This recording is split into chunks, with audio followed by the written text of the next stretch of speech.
Welcome to the Gibberpish podcast. Well, folks, we may now live in a world where people are dumb enough to think they can remake The Princess Bride, and the internet is going to be happy about that, but we're here to talk Gibberpish, aren't we, Colin? I am Indigo Montoya. You killed my father, prepare to die. You killed my, meaningless, who is making that sequel? Who? It's not even a sequel, people are trying to remake it.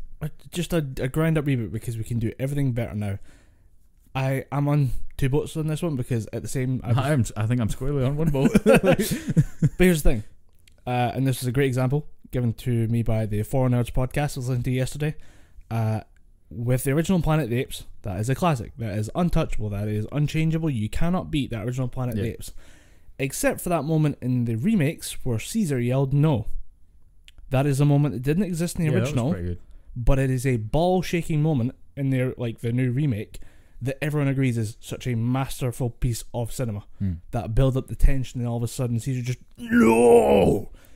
That's a thing people just kind of you wouldn't have that without a remake.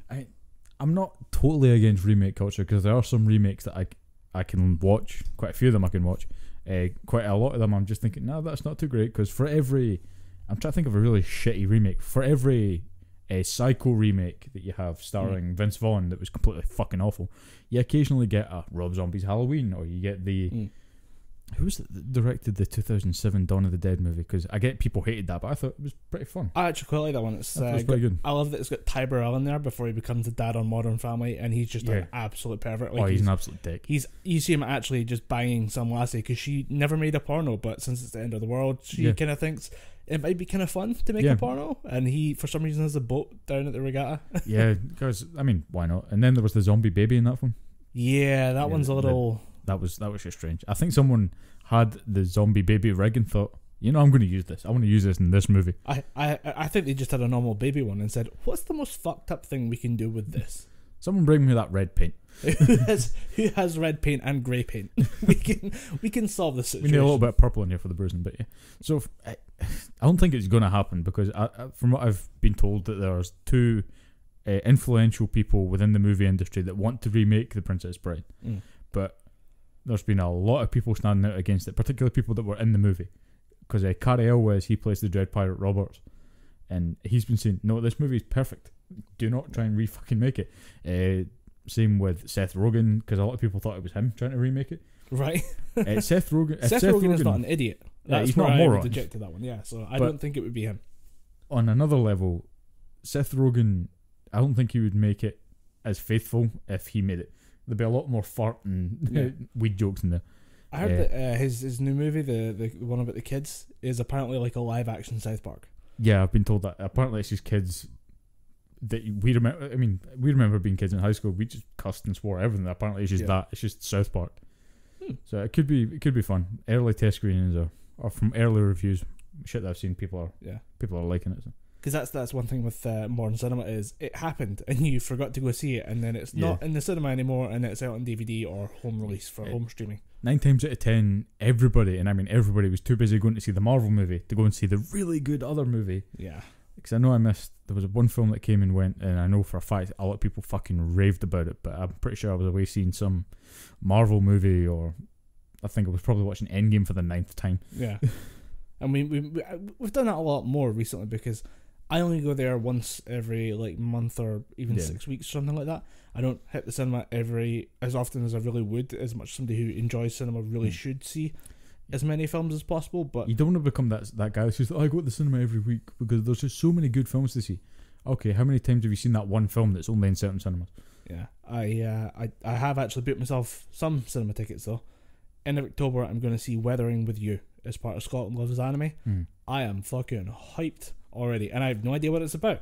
I just bought the tickets wholesale because it's Makoto Shinkai, and I fucking love his stuff. It's the guy that did Your Name. What was that one? Was it 5 centimeters per second? Was his one? He is just absurd visionary when it comes to It doesn't make sense that someone drew what he had in his head and made it look that good. Yeah, he's a goddamn master of the craft, and I'm just looking forward to seeing what this new one is because it seems like he's learning, and the one thing he's really wanting to focus on is story, because he doesn't do that well with certain stories, and he's really wanted to make this one movie that really nails it, and Weathering with You is apparently the one that will do it. Like Weathering with You is the only thing that beat Hobbs and Shaw in Really? Japan at one point. There was a couple of other ones that are just. Wait, hold on. Back the fuck up. Hobbs and Shaw went down well in Japan. Yeah, Hobbs and they made a massive push. Like there's a lot of. I did see like a good breakdown on why we're getting so many action movies recently.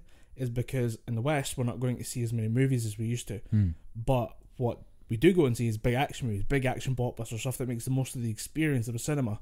But what also works really well is that action movies translate really well. Think about the amount of really badly dubbed kung fu movies or subtitled kung fu movies you watch, because there's not that much dialogue. It's not about the dialogue. It's all about the big budget action scenes. Yeah.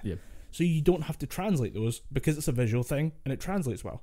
So there's a lot of big movies coming out there saying, look, this is why they're doing real well in Asian cinema, because I mean Transformers had one scene in Beijing or one scene in China, and one of the movies for that broke every record in China because it just happened to be in China. They showed it up in China. Like, oh, by the way, we featured your local landmarks, and people went fucking ballistic for it, and it broke box office records at the time. But that was pre-Marvel Disney, so yeah. I mean that's genuinely kind of surprising to me, because I know a couple of people that went to see Hobbs and Shaw and they just thought it was good. If they had another film with The Rock and Jason Statham in it, it probably would have been better. But because they tried to tie it in to the Fast and the Furious universe, and they had Idris Elba as this weird kind of Black Superman agent thing with a super suit, it was just fucking weird. And I don't know. I mean, it's still not going to be Idris Elba's worst film because he's tied to the new Suicide Squad. I don't care how big a cast you have, it's not going to be a good movie. I'm going to start before we go to Suicide Squad because you're going to go off on one. I can fucking feel it. No, the only thing I really wanted to say about Suicide Squad is that what might make me go and see it is if the rumour that I've heard on Twitter and on the internet is true. Peter Capaldi, the 12th Doctor, the rumour going about is that he's going to be Mr. Freeze. And if that is the case, I'm going to fucking see it, because Peter Capaldi is going to kill it. Yeah, I'm just hoping that they somehow find a way to make Taika Waititi the Joker.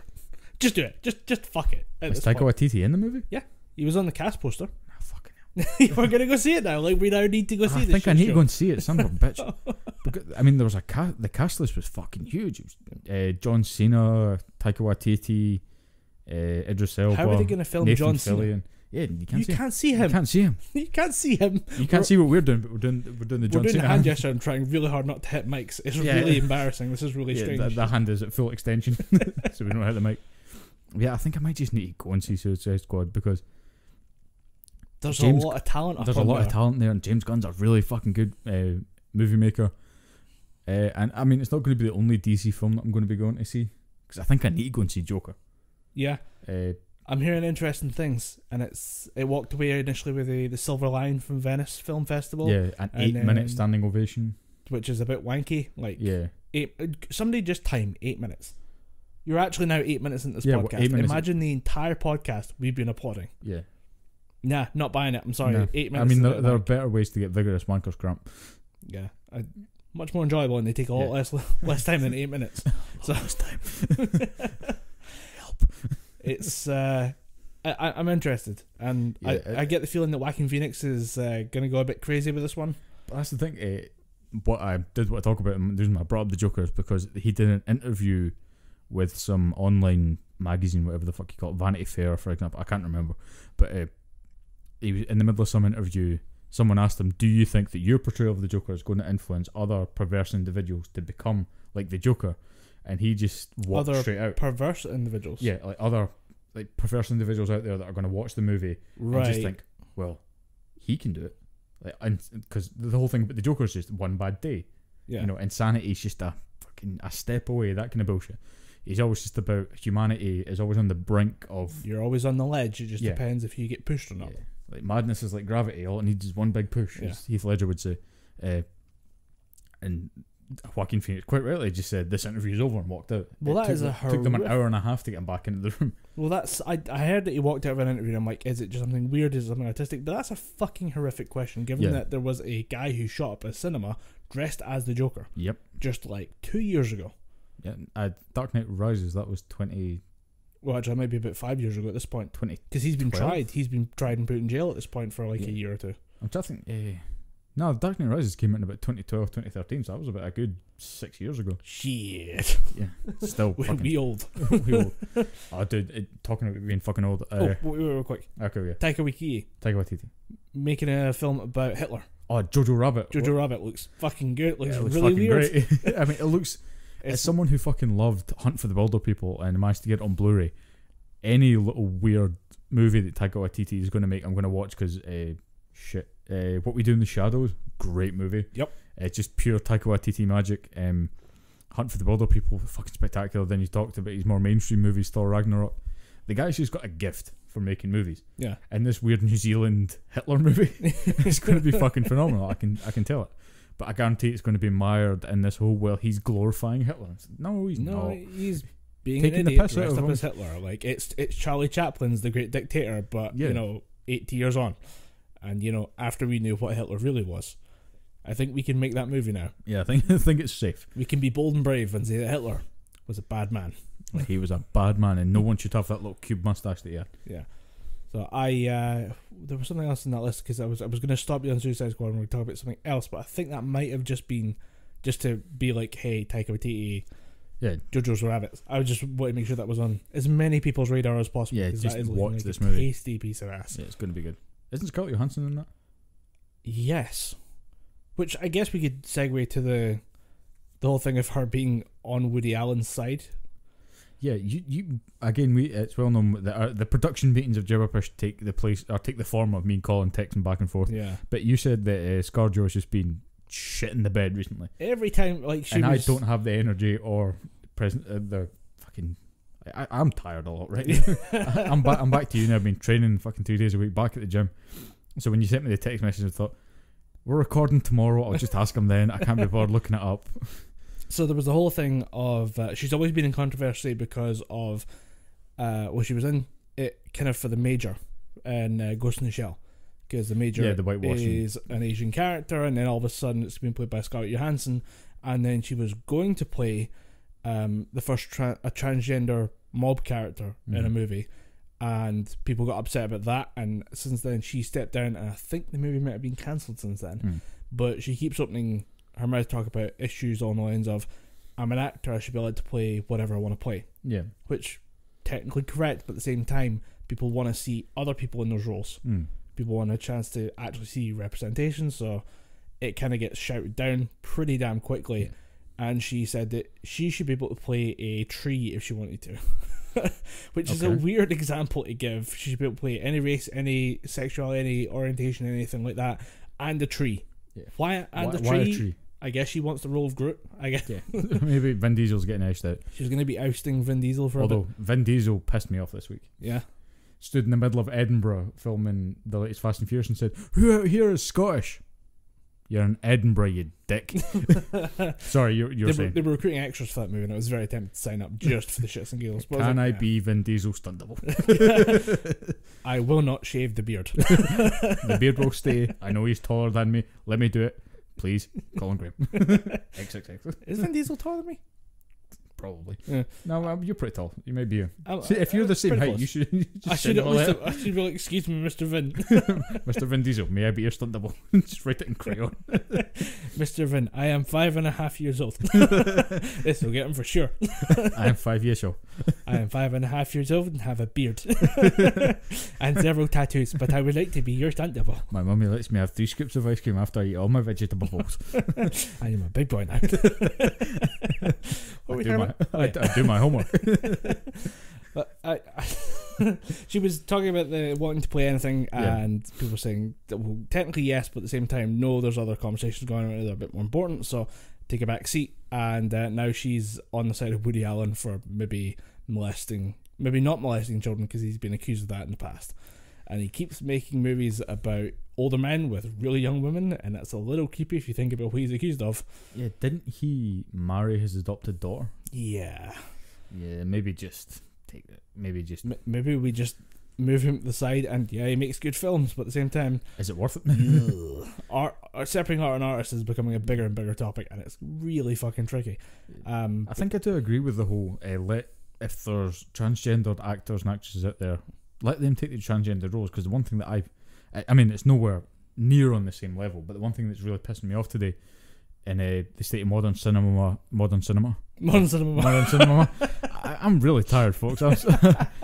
Modern cinema and TV. You had half a can of Monster before you started this podcast. It's not. It was flat, and I'm tired. I have more Monster next door. No. Off mic, I'll tell you why I need to stop drinking Monster. That was my last Monster. Oh, yeah, I'll tell you. Can't believe I witnessed the moment in history. I have a camera right there. You should have. Didn't even film it. Fuck. We could have finally put the YouTube channel to use, and we could have made great cinema. Great. I think that's the movie. I think that's the title for this week. Great Cinemama. Fuck. This is like the time I recorded when I was on painkillers. Guys, it's gonna be a low energy show for me because I can't sit up. We should have took photos of that because I had 4 fucking pillows behind me. But the current state of modern movies, TV, and even animation and shit like that, you'll get Scottish characters played by an American putting on a fucking horrible accent. Yeah. Latest example I've seen of that. Have you heard of Good Omens with Michael Sheen and David Tennant? Yes. Right. Fantastic show. It's only 6 episodes long. 6 episodes. Amazon Prime would recommend. Amazon Prime. Fucking great show. Have you watched it? No. Alright. Great show. I kept hearing about it from people that kind of have a weird taste in shows. So if you like, you have decent taste in shows, I would actually listen to the recommendation. If you like Terry Pratchett and his books, never really read them. Oh, right. He's got a very read. Can't read. Mr. Vin, I can't read. But my mum says I try really hard. If you respond, I will get my Game Boy and batteries back. Alright. But in Good Omens, what the hell's the name of the guy? Michael McKean, I think the actor's name is.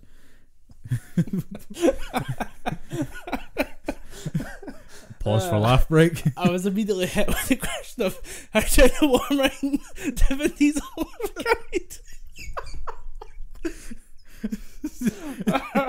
If this can be understood, I will get a gold star.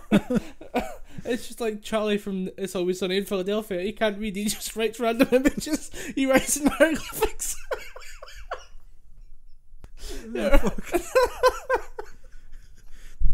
Mr. Vin, we got a letter for you, and it's a couple of triangles and a square. What looks to be a dog and a fish. One of the people has a cat for a head.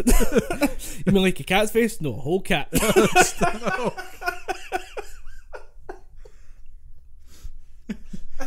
His name is Colin Graham.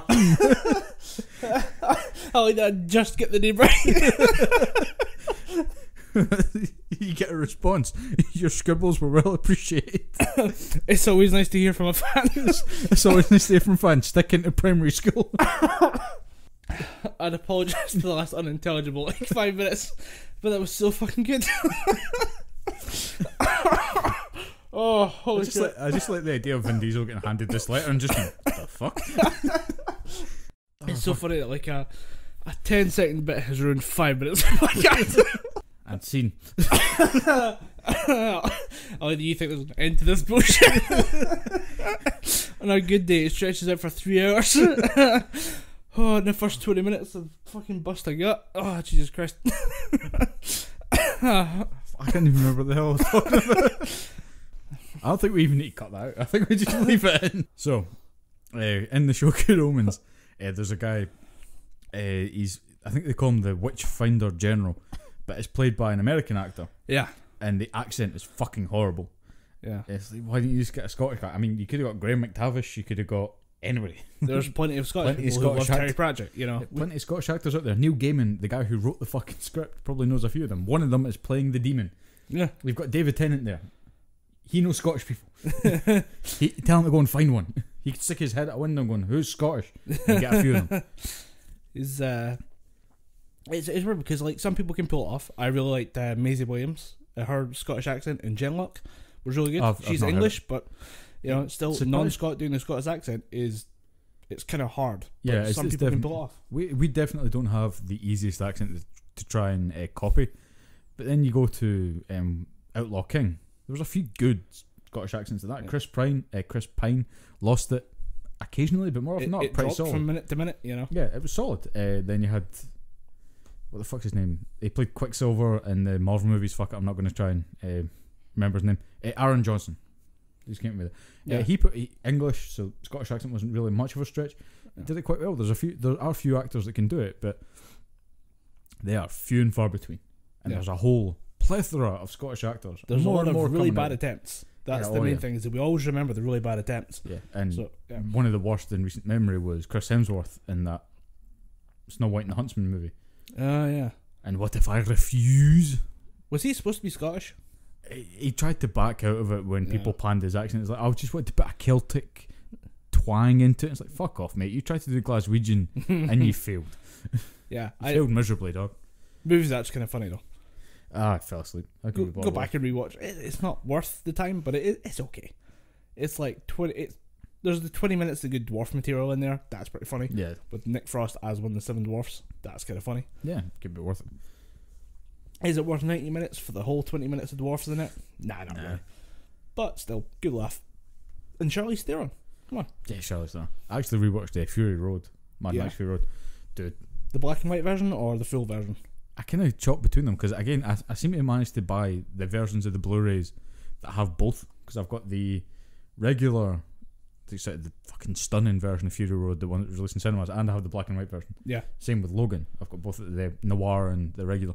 Yeah. So I've not watched it in black and white in a while, but it doesn't detract from any of the imagery, any of the cinematography if you watch in black and white. Yeah. Well, that's what I heard was that they kind of made it in a certain way that so that when they put it into black and white, I think they did it like a test. To be like, I wonder if we could. Oh, it works. Yeah. Oh shit, it works. It does. It kind of adds a little bit as well, because when you see what's her name, Furiosa, looking off into the distance, I'm like, I don't know why, but that shot just looks so much better in black and white.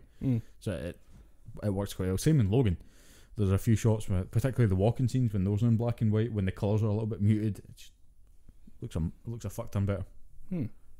I do still need to watch both of those versions, like the black and white version of the normal and the normal film, back again, because I've seen them both normally, but I want to go back and rewatch. Yeah. A Logan going back for a rewatch just makes all the shitty X-Men movies so much more worth it. Yeah, because we had to go through some shit to get a really good Wolverine movie. Because I like the Wolverine, the one set in Japan. I thought that wasn't bad. That was okay. Yeah, it brought one of my weird kitschy favourite villains in, Silver Samurai. Yeah, because he was in some of the old Capcom fighting games with Marvel characters in them, and he was a pretty good character. And then that leads me into the ever deepening rabbit hole of just here's this book, watch him in this TV show. Yeah. Yep. Then it was enter the rabbit's maze of just absolute fucking nonsense. Enter the Marvel universe. Enter the rabbit's labyrinth that is Marvel Comics. Yeah. Who was the? But the other thing was we talked about this with like the whole Scarlett Johansson thing was. Yeah.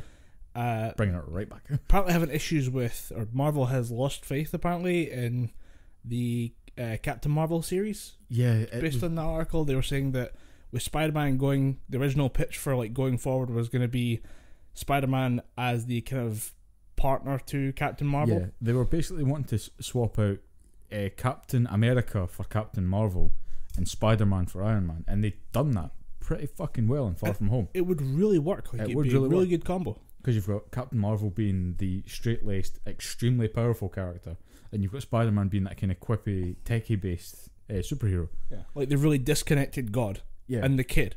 Yeah, like how do those two get along? That's a great dynamic. You could build a franchise around that. Oh, definitely.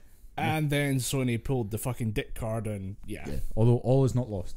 Yes. They are still at the table. They are still at the table. They are still at the table. I went all French Canadian there. They are still at the table, and the deal that Marvel is trying to offer them, saying, right, 70% yours. We just want 30%, but Venom. Ooh. They want 30% and Venom. And with Tom Hardy still there. Yeah, with Tom Hardy. That's a good can you imagine Marvel MCU, Marvel Studios made movie with Venom Tom Hardy? That'd be fucking amazing, because I like Venom. Venom was a great movie. It was just a weird alien Tom Hardy buddy cop movie. It's fantastic. I don't think they'll go for it though. I think they're going to say add another 10% on ours and then we'll give you Venom. Yeah. And how many Spider-Man movies are they going to make? There was 2 more that Tom Holland was signed on for? Yeah, he was signed up for a 5-picture deal. So he's done Infinity War, Endgame, Homecoming, Far From Home. So he's got 1 more, maybe 2 more, because I do remember 2 more movies being made. And let's be honest, he really does kind of have that role as long as he wants it. Yeah, definitely. Yeah. I did hear as well, by the way, that I missed this in like the original Spider-Man that I watched, Homecoming. Mm-hmm. That Childish Gambino's character, Donald Glover's character, is actually a serious character. Like, he's Oh, yeah. not just some random dealer who happens to get his hands on some tech. Yeah. Like, that guy becomes his own thing later on. Yeah, he plays a character. For those who don't know, and if you haven't seen Homecoming by now, what are you doing? Yeah. He plays a character called Aaron Davis, who is the uncle to Miles Morales, Ooh. who is a future Spider-Man. But Right, he's also okay. a villain called the Prowler, Mm. who dresses like this weird purple and black Deadpool. But he's got these cool gauntlet things. Okay. Really cool villain, like serious threat to Spider-Man. I'd love to watch that. Tom Holland versus Donald Glover, just running around the No, running fucking around the great. full Marvel Cinematic Universe set, just blowing each other to Yeah, pieces. that'd be pretty fucking cool. That'd be awesome. I'd watch the shit out of that. But Sony took the toys away and won't let Yeah. us play with them anymore. But the glimmer of hope is that Disney are not going down without a fight. And Several $1 billion. Yeah, $7 billion fight. This is going to be the worst divorce proceedings of all time if it does happen. But from what I've heard on one side of the coin, Disney and Marvel are trying their damnedest, saying like we're renegotiating. We say we want this, but could we also get the use of Venom in our movies? That is on one side, but on the other side, from what I've heard, Disney are using all their clout to pour through contracts and try and see if they can pull the rug out from underneath Sony and take it back. Which is fair. Like, we can play nice, we can be negotiating, And I think or we could find something that will fuck all of your shit. yeah, and I think Disney are doing that right now. Disney are what's the word? They're kind of placating them. They can just go, we're giving you the benefit that we want you to see sense, but we will fight fucking dirty. Yeah. If we need to, and I think that's what it's going to come to if this doesn't see any kind of resolution before December, maybe January next year. Which is it's bad. It's bad kind of morals, in that you're kind of with one hand extending it with the shake hand, the other hand holds a bazooka. Yeah, you're just sitting there with a bazooka clandestinely stuck behind your back. Yeah, like at some point you're gonna have to whip out the bazooka and you will blow everything up and you'll look like a dick for doing it. But if you've got the bazooka and they're really not gonna shake your hand, you kind of want to pull that trigger. You kind of want to just open fire, because I think Disney, they have. It's fair to say, and it's fairly evident to say, that Disney have a massive plan for this. Yeah, they have every step calculated and planned out for the next fucking decade of movies. I think Kevin Feige himself has written down a plan for the next 3 phases of movies. Shit. that include the tie-in shows on Disney Plus, which I want to get to. Yeah. So to have this fumble of Sony go, we made $1 billion with this one movie. We don't need you guys anymore. We're taking Spider-Man back with us. Yeah, we got this now. Yeah, and then Kevin Feige's just. I always imagine Kevin Feige whenever he's at these meetings, just sitting there like with the white cat in his lap, like proper Bond villain style shit. Just going, oh really? Sit down at the table. The mouse wants a word. Then fucking Emperor Palpatine, Mickey Mouse comes limping in. So I think my one question about this is, and it's something I've seen cropping up more and more, is that with this whole the power grabs that Disney's been making over the last couple of years, they've been making moves. I was originally kind of like, whoa, when they bought over ESPN like a decade ago. Yeah, they bought they bought ABC, they bought ESPN. I'm pretty sure they own parts of Apple as well. Yeah. How do you feel? I do know actually that it was like one of their CEOs of Disney is also on the Apple like board of directors. Yeah. Like, how much money does that guy fucking need? Yeah, I mean, at some point you could retire and buy a small island, or a small group of islands. But actually, there was the Apple Tech Conference. I think he resigned his post like the day before, because Apple was announcing it's like Apple TV thing, which would make it a competitor to the Disney thing that they're setting up. So he had to leave. So he had to leave one company, and he was like, I'm going to take Disney money over Apple money, because it's a right move to make. Like. Yeah, if you want to make money, being aligned with Disney is not the worst move you could make. And a pretty fucking good move. But like with all these power grab, there's big company like mega corporations, not just shell corporations, but like absolute leviathans of industries forming now. Disney's one of them. Yeah, I'd say stuff like Amazon is going to be one of them. Facebook's getting kind of there. It's not. It's still big enough to be eaten. Yeah. By another big company, but you've got like all like the HBO, the Warner stuff, like the Time Warner stuff is huge now. Oh yeah. And it's weird that because they've seen how well Netflix is operating, that they're trying to angle themselves to make enough content to form their own streaming services. How do you feel about the rise of mega corporations, which I find really fucking scary? Yeah. I don't like the lack of competition. I'm not a fan of Disney's strategy, particularly Disney's strategy of just, we like that, we want it, we'll buy it. Yeah. It smacks of the 16-year-old, the stereotypical 16-year-old girl, or the stereotypical bratty girl from remember the girl for the Willy Wonka movies? Yeah. Daddy, I want that one. Daddy, that one. Yeah, that's basically what... Daddy, why can't I buy an Oompa Loompa? Yeah. That's what we call slavery. Yeah, that's what we call slavery. I want a golden goose. Well, buy a goose and paint it gold, you little bitch. I ain't doing with this shit. But it is definitely scary because Disney try to cut down the competition and put everybody under this friendly, air quotations, banner is very scary. And I think I was having a conversation with a few friends recently, a couple of them that do marketing and things like that. If Disney continue to grow at the rate they are, government intervention might be a thing. Yeah. Because they get that big, they own that much. The government just go, hold the fucking phone.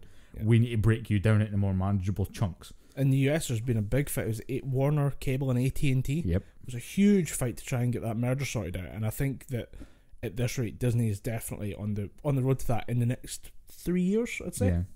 Because, like you said, they it's not just little shell organisations that they're buying. They bought Fox.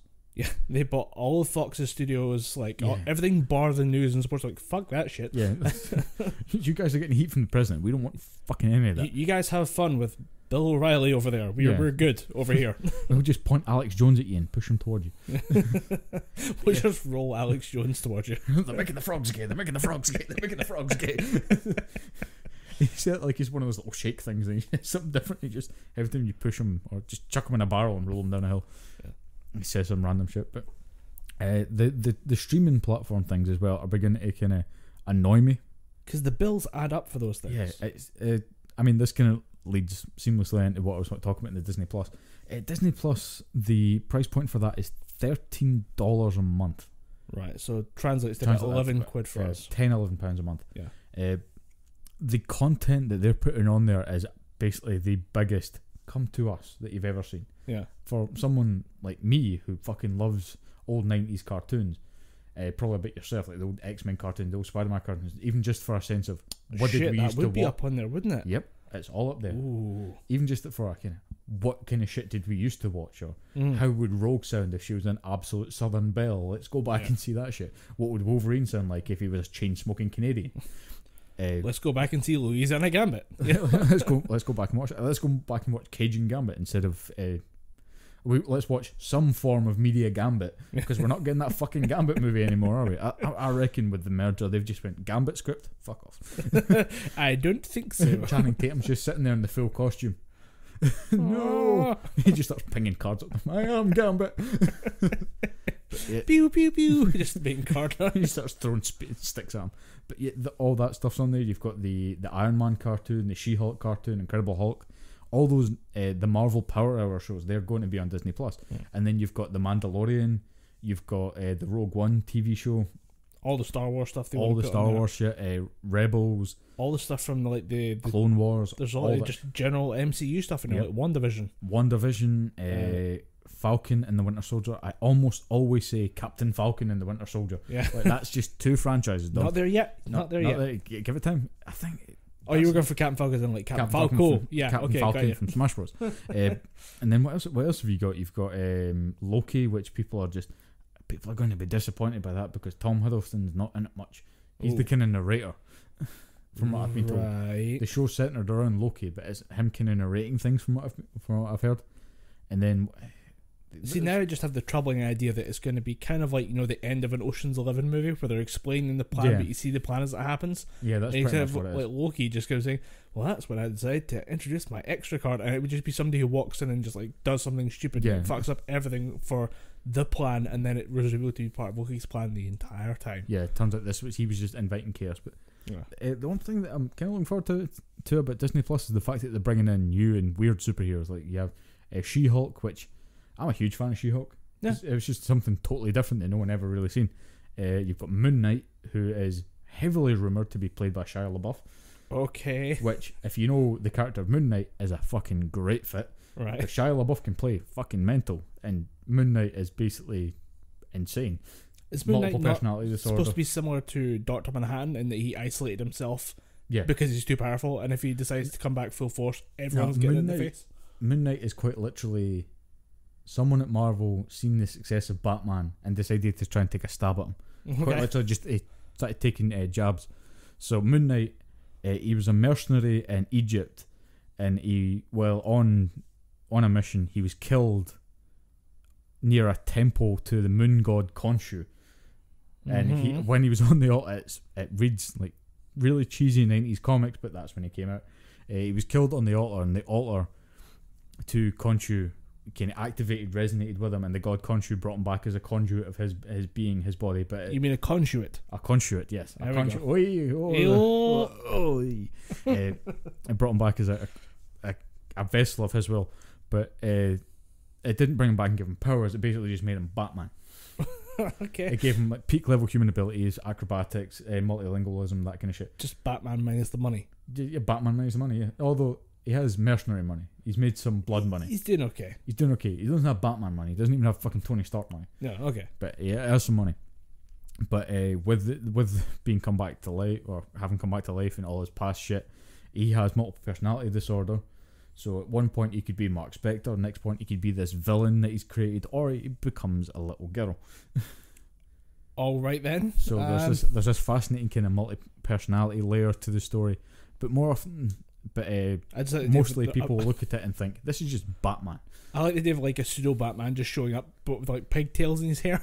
Like he still needs to do the job, but he's turned into the little girl and just like gunning people down with the pigtails in. Just what's wrong with the guy? I have no idea, and I'm not touching up the 10-foot pole. Fuck this. He's killing bad guys. We can just go home and get some donuts.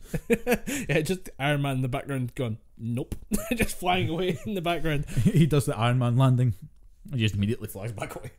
I'd see something about Robert Downey Jr. maybe getting involved for part of Black Widow. Yeah, but the Black Widow movie takes place in between Civil War and Endgame, right? So it's kind of a flashback. But the coolest thing about Budapest? No one ever. We don't know what Budapest is. Apparently, we're going to find out. Yeah, I'd prefer it if we didn't, but apparently, we're going to find out in the Hawkeye series. Give Hawkeye a series. Hawkeye's popular. People fucking like Hawkeye. I personally couldn't give a shit because I don't know. I don't really care for Hawkeye at the best times. He's a worse Green Arrow, and Green Arrow can be pretty cool. They've given him the old Toriyama hand job in the latest run of comic books. For those who don't know, a Toriyama hand job is just this is weak character that people seem to like. Let's make him powerful, like Gohan type shit. Yeah, well, not Gohan now. Gohan Cell Saga. Yeah. People like Gohan to them. Fuck it, let's make him Super Saiyan. Let's make him this. So they did that to Green Arrow. They kind of made him a meta-human, so that when he pulls the bow back, he can figure the angles and shit. It's all weird, kitschy shit like that. Right. And Hawkeye's just that without the powers and deaf. Okay. Because in the comics, and I think even in the show, Hawkeye is stone deaf. I forgot that was part of it. I know it happened in. I was hearing about it in the Old Man Logan. Like what in that comic? No, Hawkeye's deaf, and I'm like, that's the first I've ever heard of that. Wait. The first time people in recent memory have seen it is when Hawkeye showed up in a Deadpool comic, and Deadpool opened his mask so he could see his mouth and started signing. And someone said to me, it was a friend of a friend that I met at a convention or something. Said I was reading Deadpool recently. It's like, did you know that Hawkeye was deaf? I went, yeah, known that for a while. And I said, how did you figure it? And he said, Deadpool started signing. Yeah. And then there's a little thought aside bubble from one of Deadpool's personalities saying, Hawkeye's deaf, so I want to make sure I get my point across here.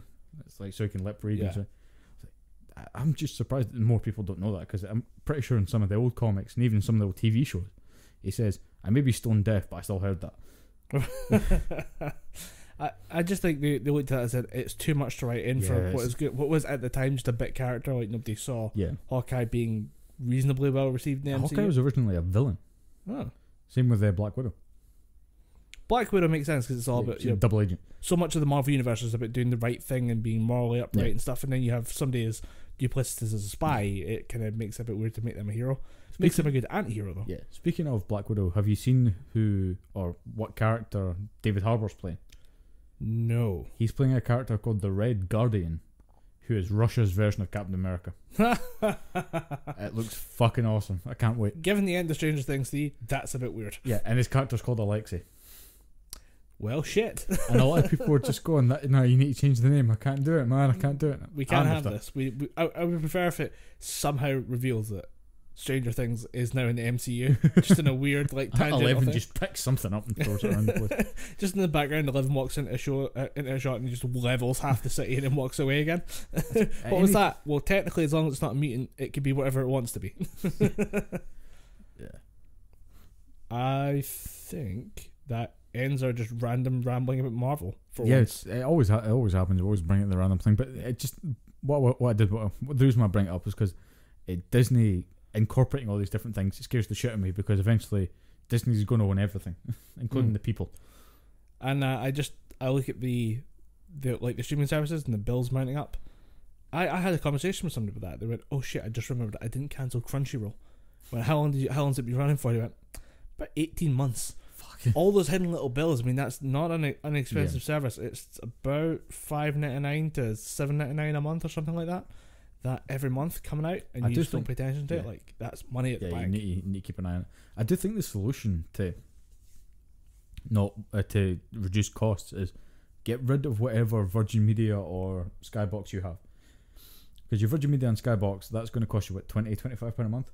Mm-hmm. Just get rid of that. You've got Netflix, you've got maybe this new Disney Plus thing, that's about £18 all in. Yeah, you've still got plenty of money there. Just get rid of. You don't need regular terrestrial TV anymore. There's only so much you can consume as well. That's the key thing for me. Never try and watch everything, because you just burn out. I've cut it down to 3. YouTube Premium, because it gives me the YouTube Music, which is great. I should start giving you the finger. Yeah, that was a good start. It was supposed to be like 1, 2, 3, and I for some reason started with the middle finger. Like, yeah, YouTube, bitch. That's what's up. So the YouTube, because I get the YouTube Red. I'm just keeping my finger up. Get ad-free YouTube and I get music, and I watch enough YouTube to justify that cost. Yeah. Second one is it's going to be Netflix, because Netflix. Netflix, all the things, all the good things, including a random documentary on Bill Gates that I'm going to watch for some reason. Speaking of which, the next thing I'm going to be watching on Netflix is the Chef Show Season 2. Ooh. I'm going to be probably making more food than I know what to do with. Enjoy putting more effort into a cheese sandwich than you have put into anything else. Have you tried it though? No. Shit the bed. It is delicious. Putting more than one type of cheese in your cheese toasty will revolutionise your shit. Don't put any sauce in there, just let the different flavours of cheese get to know each other. Just let the cheese meld together. Put a little bit of butter on the top, let that fry off. You're going to feel like shit afterward. Internally, but just in your soul you're going to feel good. The other thing is Funimation, because I need to keep up on anime and just enjoying anime at the moment, and it was either Crunchyroll or Funimation, and I'm going Funimation because they do more dubs. Although I'm a bit confused as to one of their new shows, one of the big shows, the Demon Slayer one, is getting a dub on Toonami, because Toonami's still a thing in the US, and Toonami, by the way, if you've seen that lineup, fucking spoiling you people. Yeah, Toonami's coming back in a big way. I think largely because of people like us who like 90s TV shows and can't let things go.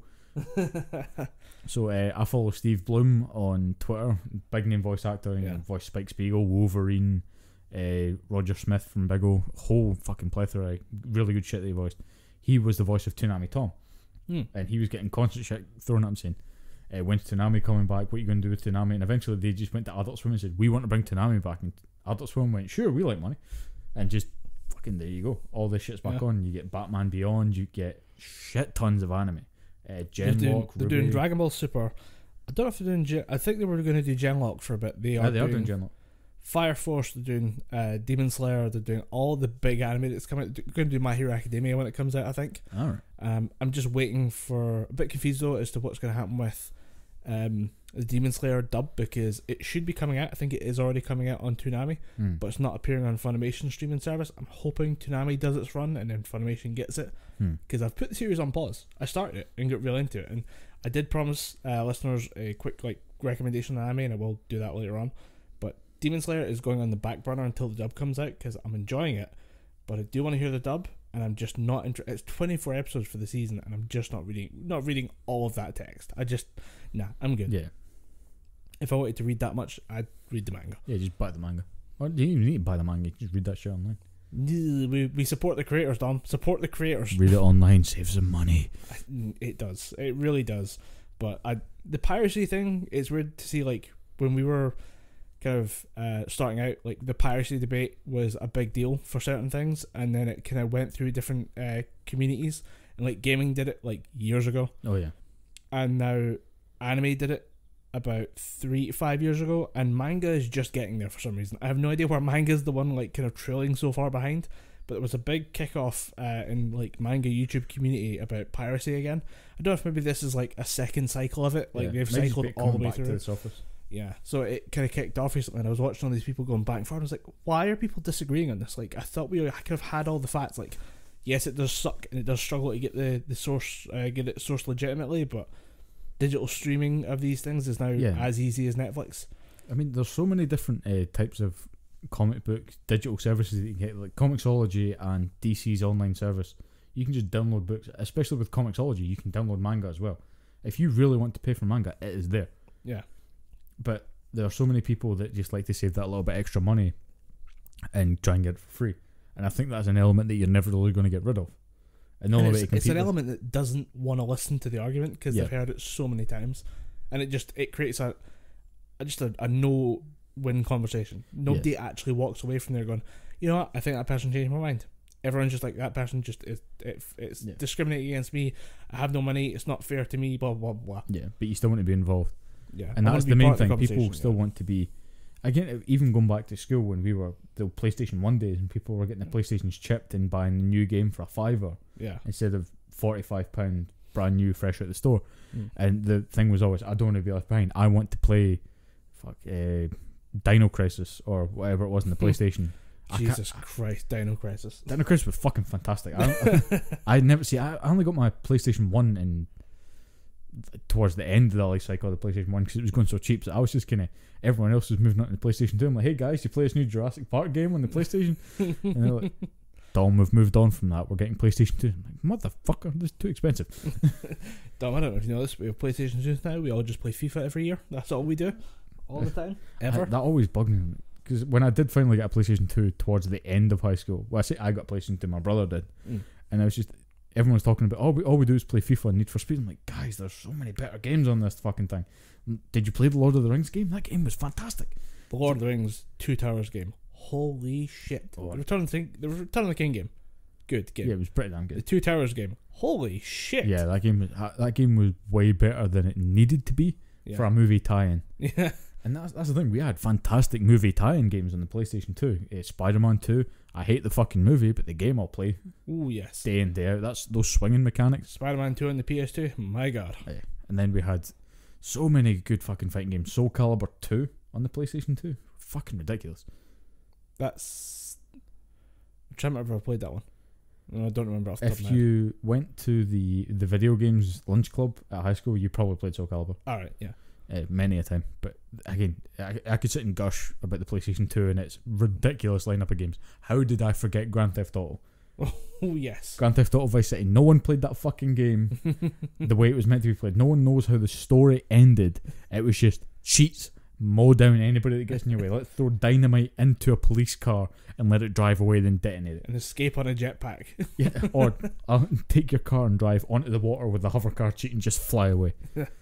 We could talk about that, or we could talk about a few more modern games. Yeah, let's do that. I've been playing Gears of War 5. Yep. It's been... I mean, we both played Gears of War 4. Yep. You were lukewarm on it because I've seen your Twitter posts. I was very disappointed by the complete change of tone from Gears 3 to Gears 4.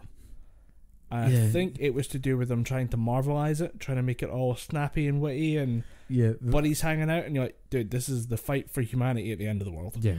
Like, yes, there will be some humour, and Gears had humour. Gears always had a couple of jokes, humour. but it was always like jokes about, busting each other's balls. Yeah. The Gears 4 humour was more kind of like, isn't this wacky and zany? Like, there was at one point there's a great fight you have where you're using a lifter, which is part of like a mining contract, and it's basically a giant elevator, and it's kind of grinding its way down, and you are fighting your way down, and it's an absolute fucking nightmare. The horde is pouring in, landing on your lifter, and you are fighting to the death to save yourself. For those who want a more vivid picture of what this thing looks like, picture the loader mech from Aliens, just smaller. No, I'm talking about like on the lifter is just like the giant platform. Oh, right, yeah. When you're taking what the fuck's it called? The big synthesizer thing? Yeah, the Fabricator. Fabricator, that's it. Yeah, that's a fucking great scene. It's a great fight down, and it's an absolute, like, it gets more and more intense as just more and more of the horde pour in, and you have no idea when it's going to end, because even all the characters, like, we can't see the bottom of this mine shaft. Yeah, we don't know when we're going to finish it. Yeah, and we need to get to the bottom of it.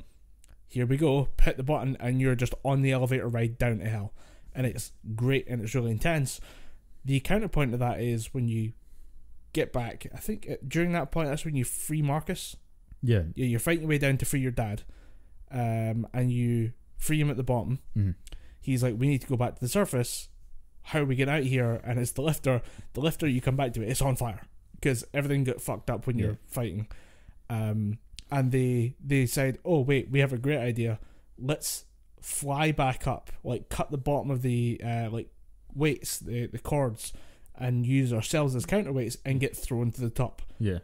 The dumbest fucking idea in all of history. Like, JD might be the dumbest human being of all time. I joked, I think I said text to you about this, was JD revives his father, pulls him out of a pod filled with water, sees all the fluid splashing around, and then immediately just like, why isn't my dad breathing? His lungs are full of water. You fucking... is there any basic first aid training? He's an officer in the cog. Yeah, lieutenant in the cog or something. I think... I get where you're coming from, but at the same time, that happens so frequently in games that I've just learned to accept it. Just that suspension of disbelief is just, maybe it was his dad and he was going around the gills. But I do agree with you. Basic first aid training should be check the airways, especially because I do agree with you. There was a tonal shift, and I think that comes from Marcus, who is just, he hates war, and he has to do this. He's already seen the shitty side of it. Yeah, he's seen the shitty side, but he can't get out of this because he's tried to get away from the gears. They brought him back in. JD's just not. I got out clean. I don't need to face the troubles of war. He has this weird kind of bright-eyed optimism about him almost, and that changes the tone, and it does become a bit more comedic. And it does. I think we just invented a new word, marvelize the thing. Yeah, and it does create this more kind of upbeat, cheery interaction. But then it kind of comes down. There are some bits when it's just this is out and out Gears. I think most of the game is out and out Gears game, but there are too many quips to ultimately make it a standout Gears game. It's still fucking good. I still like it a lot. I think they just wanted to give JD a bit of a different feel from Marcus, and that the result of that was Marcus was miserable all the time. JD has to be happy all the time, and that'll make it a bit. That'll make him a different character. Yeah, he had to be a bit more Anya than Marcus, but at the same time, like he says, more Anya. Anya was more level-headed. Anya was smart. Yeah, Anya, it turns out, by the way, was a fucking superhero. Yeah. You will find that there's a bit more about it in Gears 5, but Anya was doing a lot more than we thought she was. And it just... I feel like they went and made a gamble on the tone. It didn't pay off, and I think with Gears 5, they fixed that tonally. Like, there's a lot less than that. You're at no point ziplining your way through, like, the horde of locusts to try and save yourself. I think that comes from the change in the character as well. I think Kate's a bit more grounded. She's a bit more level-headed. And I think that comes from, she has her own mission. She doesn't want anyone else to help her. This is all on her back, whereas JD was just kind of, I'm just doing this to... JD seemed like he was a kid off on an adventure and he was going to drag everyone else along. He had that kind of Bilbo Baggins thing about it. She's like, I'm off on an adventure. Kate's just like, I've just found out this about my family. I need to go and fucking deal with this. Yeah, I have shit to deal with.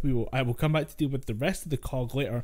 And I gotta say, Kate as a character, fucking good. Yeah, Laura Bailey knocks it out of the park. I really enjoyed where she goes in her thing, her like arc, and how she handles it, and I enjoyed like spending time with her. I was worried it was going to be kind of just a bit annoying for some reason. Like I was worried about people her weren't like, being happy too about, melodramatic. Yeah, people weren't too happy about the main character of a Gears of War game being female, but I was just thinking, what is wrong with you, you fucking idiots? A good character is a good character. A well-written character is a fucking well-written character. Yeah.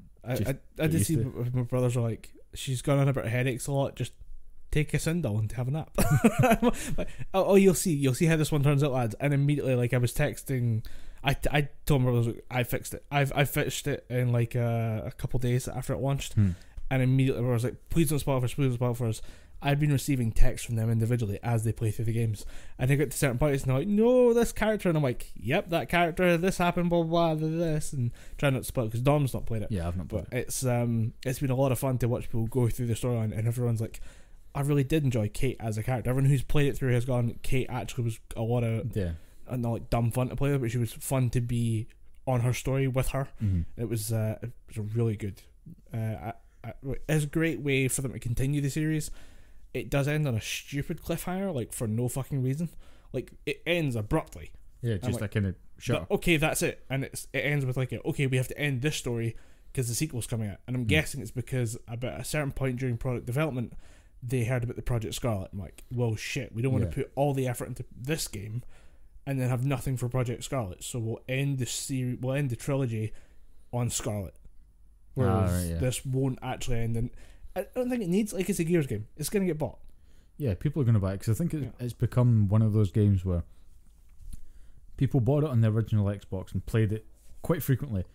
It was a bit of a sleeper hit, I think. Gears, a lot of people bought and played Gears of War 1, but not many people were, singing it for the rooftop saying, guys, you need to play this game. Then Gears 2 came out and people were just fucking, losing their shit over it. 'Cause how could Gears 2 go from this weird game in Gears 1 to just this in Gears 2? Yeah. Gears 2 is the best example of the original trilogy. Then to take it from that to Gears 3 when they just dialed up the action and just made you do a shit ton more to finish off the series. And Gears 3 probably ended the series pretty fucking well. Yeah. The gut punches with Dom in the series, and so to go from that and move on, people are going to be invested. The ending shot of Gears 3 is Marcus on a beach in paradise in misery. Yeah. Because of everything that he's lost, and you're like, that to me is Gears of War, and Annie just sits down by his side and just takes his hand in hers, and it's like, okay, like, I'm here for you. Yeah. Let's be in the moment. This sucks. It hurts, but we're here together. Yeah. At least we have that. Yeah, we have that. Yeah. We made it through this whole battle. And that was gorgeous. I loved that moment. If that was where it ended, I'd be like, there it is. The complete trilogy. Yeah. It's done. And then they made more, and I'm like, okay, well, I'll give it a go. And I literally only gave it a go because he said, it's Marcus's son. Yeah. And it was because, okay, a new story, a new generation of Gears of War. I'm cool with that, as long as it's a complete clean break between the two. Obviously with Gears 4 having Marcus in it for most of it, it's not technically a clean break, but at the same time it's just good to have Marcus back. Yeah, I think because a lot of people, I don't think this is too much of a spoiler, but a lot of people that I know played Gears 5 and they just thought at any moment Marcus was going to get taken off the board, just that Marcus was going to die. I just thought, I think they still need Marcus in there to be that kind of Hoffman character, to pull the strings and say, guys go here, guys go there. And I think that's what's going to happen to him. He's going to become the next Hoffman. He was the general, Colonel. He's going to step up to that position and be the kind of man in the chair directing people. So I think they still need Marcus around for a little bit, and Marcus is still pretty crucial to the story. Yeah. So I think maybe I think he's more crucial to the story than the structure of the cog. I think you'll see play Gears 5 and you'll see what I mean by that. Yeah. One. So I'd say that we need Marcus around, but it's not for the cog, it's for the story. Yeah. Especially with playing this playing it last night on Twitch just to like wrap up some achievements, and one of the really shitty things JD says is Kate says, look, your dad, he loves you, like, your dad, and JD says, yeah, you'd know more about my dad loving you than I would. And it's like, what a shitty thing to say to your friend when she's just trying to be there to comfort you. Fuck you, JD. Well, it's not like she lost her mother in the last game. Maybe she's looking for some kind of parental figure, support, like some kind of parental figure to take her under her wing, or the support of her friend. Just a little bit of backup while she deals with these horrific nightmares that she has. Yeah. But in Gears 4, you've got this kind of upbeat JD character. But in Gears 5, from what I've seen, can I quickly just amend that? These horrific nightmares she has about cutting her own mother out of a massive tentacle monster and therefore killing her. Yeah, you can see why she's a bit, worse for wear. wear. If she's a bit defensive on the whole family relations thing, she should be. Yeah.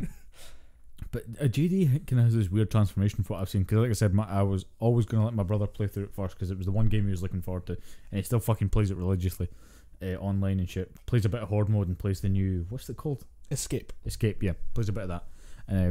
From what I've seen, JD he has the start of the game where he's all just, right, I'm back in the cog. I look a lot more like Marcus because I've shaved my head. That I don't know why they shaved his head. I think it's just as a transformation thing because of what happens at the end of chapter 1. Yeah, with the mortar or something. Do you want me to kind of semi-spoil it for you? I think it's something that he gets.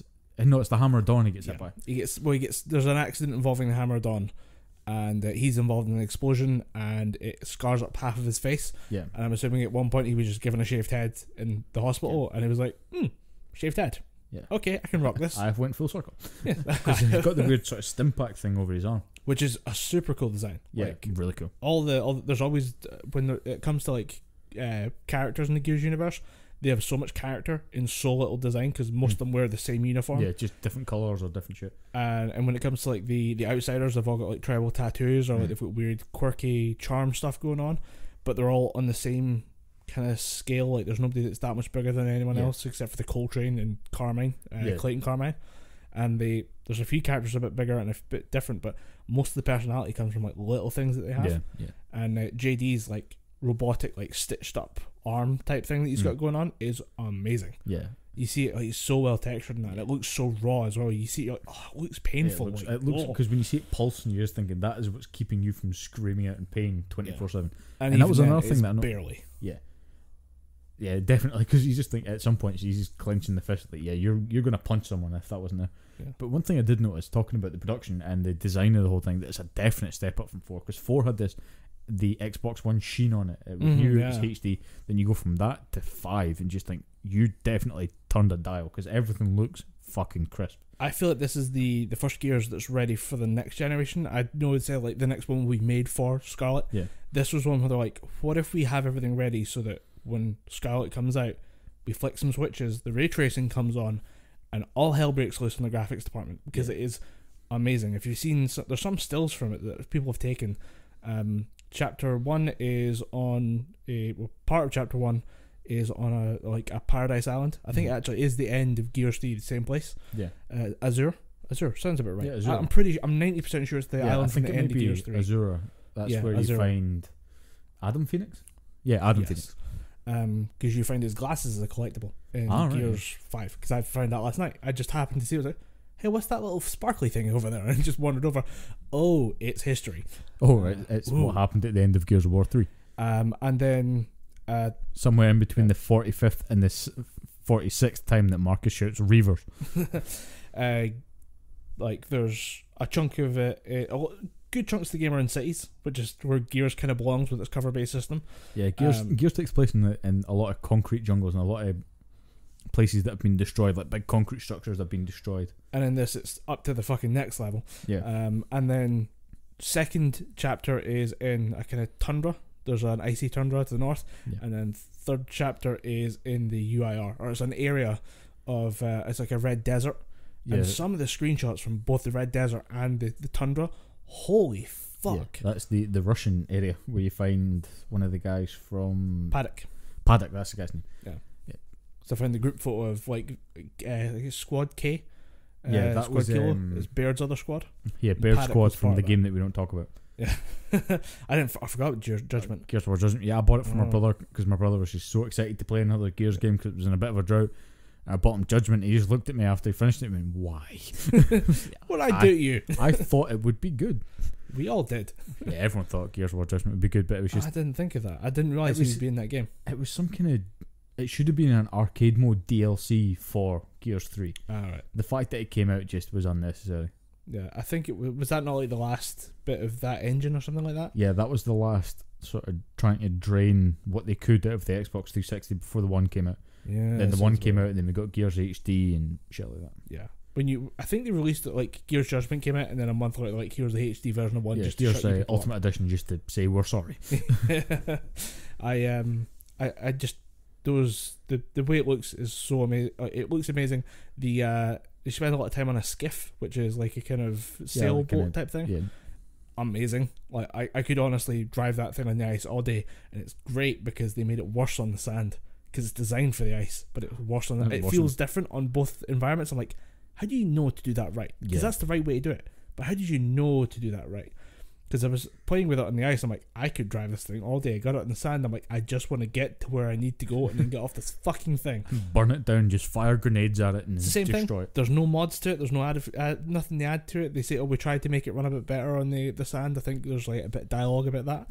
But it's just the same shit. It's the same shit, but it controls slightly different, and it kind of annoys you in a weird way. Yeah. But it's good that they did that. Yeah. Because it's the right thing to do. Yeah, it adds a touch of realism to it. And I think that's what helps the game along. The banter as well, because we're talking about Gears 4 being too quippy. The banter is completely different because it seems like if you wait around long enough in an area, or if you just spend enough time with two characters, they will start talking through some kind of pre-made dialogue to pass the time and to fill in any gaps. You can ignore that. Like, if you sprint everywhere, it cuts off conversations. So, like, they would be talking about something that doesn't really matter to the story. They're just making a banter, idle chat. But if you sprint, there's enough time for the story dialogue to happen. And then, but if you were to walk, you'd have enough time for story dialogue and then some just hanging about banter, which just, develops character relationships. Idle chat, yeah. It's quite good, because I went into Baird's office at one point in Gears 5 and was just hanging out. And it's him talking to his AI. His AI is learning sarcasm, and they're giving each other shit. And you can just stand there and listen to it. And it gets to like ridiculous levels of like them talking about Baird's sex life. You're like, this is so unnecessary, but it's great that you guys sat and like wrote all this out and then had them play it through. And then if I leave, I never hear this. If I stay, I get the whole horrific treatment. You know, I get to enjoy the horror show that is like Baird shit talking in AI. It's great. Although you can imagine it's been well put into the story that if Baird could make something an AI or an artificial being, it would be a sarcastic motherfucker. Because Baird at no point has been a regular just kind of, okay, I'll do this. It's like, fine, I'll fucking do it, you son of a bitch. The bit where, I think it's in Gears 2, when he's trying to repair Jack after he gets hit with a random shell, and he's trying to, it's when he's trying to fix the boat when you're going underground. Yeah. When you're going through the water, and he's like, okay, you do this quicker. Oh wait, no, I am the technician. Shut the fuck up. Oh wait, I'm the only one who isn't a fucking moron here. It's like, Cole, can you do this? No, you're a football player. Sit the fuck down. If I need a football pass, I'll ask you. Thank you for showing up to my TED talk. Now fuck off. I'm busy here. He's good like that, and they're very consistent in the they keep the characters well defined, and the cast that comes back for part of the game. You're like, it's great to see the old gang again. Seeing Coltrane come back, like, yes, baby. See, at this point, if they ever did make a Gears of War movie, there's only one person that could play Coltrane, and it's the guy who voices Coltrane. Yeah. Lester Spate, it could only be him. He lives that life. He just is Coltrane now. They don't write any dialogue for him. It's just like, say what Coltrane would say. It's like, fine. I mean, we talked about how much we enjoyed the world. You can guess what the gameplay is like. It's another Gears of War game. Yeah, oh yeah. They made one teeny tiny adjustment, though, to gameplay. And it is fantastic. Other than Jack, you can use Jack to like flash people. And you've got abilities and stuff that are playing the game, and you can use them or not. You don't really need to. I played most of the game forgetting I could use Jack to do shit. Because more often than not, you're used to Jack just appearing behind people, opening a door, then disappearing again. Yeah, but having him with a bit of utility is just something we're probably not used to. And it's good. It makes it a bit, gives you options when you're stuck in a corner. You're like, right, how do I get out of here? Oh wait, I can use Jack to flash people. That distracts them. I can jump to other cover and get a different angle. Then I can get the high ground, throw a grenade, open up on some guys who weren't expecting me to be at a certain place. It's very good like that. The main change they made though was weapon abilities. So you have the Lancer grenade launcher. Not the biggest fan of it. Fell in love with it last night. And then the Lancer traditional version. Their actions have always been like the right bumper. But if you had a Lancer out, which is a typical weapon, it's how I spend 90% of the campaign is with a Lancer in hand, because it's the best gun in the game, one of the best guns in gaming of all time. Yeah, who thought, we have an assault rifle, but what else can we do with it? A chainsaw. And they took that and said, okay, if you ever want to melee someday, it's B. But if you want to rev that chainsaw, hold down B, rev the chainsaw, then shove it through someone. That's how it's always worked. Now if you have a Lancer, B is just a melee. B is like just a punch, or you hit them with the butt of the rifle. Your grenade or your weapon ability is the Lancer. Like, you hold RB, and it's you rev the chainsaw, but you have a separate melee attack. You have no idea how much this saves you in Gears of War, because it's always been, if you held B with a Lancer in your hand, you rev the chainsaw, and it's an involved thing where you rev the chainsaw, you've got to wait a second for it to rev up, and then you can put it through someone. But you go through like a whole animation. You don't have like a quick melee attack when you've got a traditional Lancer in your hand, but you do now. It's such a small thing. Yeah, it's a little thing, but it makes all the difference. It's so good. I found it out when I was panicking at one point. You're in the sewers and there's like 10 juvies coming at you, who I will say have become one of my favourite enemies in Gears. They're not hard. They're just like the wee gold creatures that run around. They don't matter. They're like, you can kill them with a single melee attack on an intermediate. They don't really matter that much, but they're so right for the atmosphere, for the new version of the Hive, for the Swarm. And the fact they make this weird chimp noise, this kind of whoop whoop whoop whoop noise thing that they do occasionally, you just hear it in the background with tons of echo, and you're like, oh shit, it's gonna kick off. It's so thematically appropriate. It's great. I love hearing them. I'm like, it's about to go down, but I'm locked and loaded. But I love the fact that I'm a little bit apprehensive whenever I start hearing that kind of whoop noise. It's good. It's a nice enemy to add. But I was panicking, fighting like 10 of those. Just started mashing B and started stabbing people, and I was like, wait, I should be like chainsawing everything in like a 10 mile radius. But no, it's a quick melee attack that you get. Don't you have a knife or something on you? You just start stabbing people. If you don't use the knife, you just batter people with the butt of the gun. It's good. Nice. But yeah, would definitely recommend Gears for fans. And there are some elements of Gears of War 5 where it does become an absolute horror movie, because there are parts that I've seen, like I've not played the full game yet, but there are points when you're playing as either, well, you can only play as JD or Kate, but you're going through these kind of tunnels, pitch black tunnels. You just have Jack as the only light source, and you see shit constantly scurrying about in front of you. Yeah. And you just, I think you're on your own, you've split up at this point, and you just, that is fucking cool, because Gears has always had this kind of horror element to it, where there's just enemies can sprout out of the ground, or there's parts when you have to be stupidly quiet and navigate through a very tight system of corridors, otherwise you get a fucking berserker breaking down walls and splitting you in half. It's a horrible, it's not so much a horror game as it is a horrible world to live in. Yeah. And Gears of War occasionally play with that. Moments.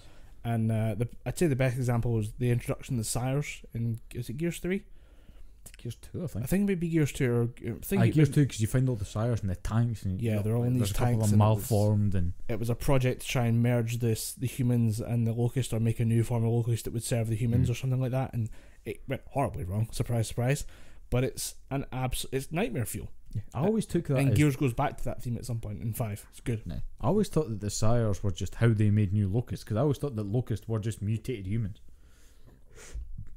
I'm going to hazard a guess and say that the next point in this 5. is just play Gears 5. Yeah, you're going to learn some shit in Gears 5. But yeah, I will get to Gears 5 after I finish Borderlands 3.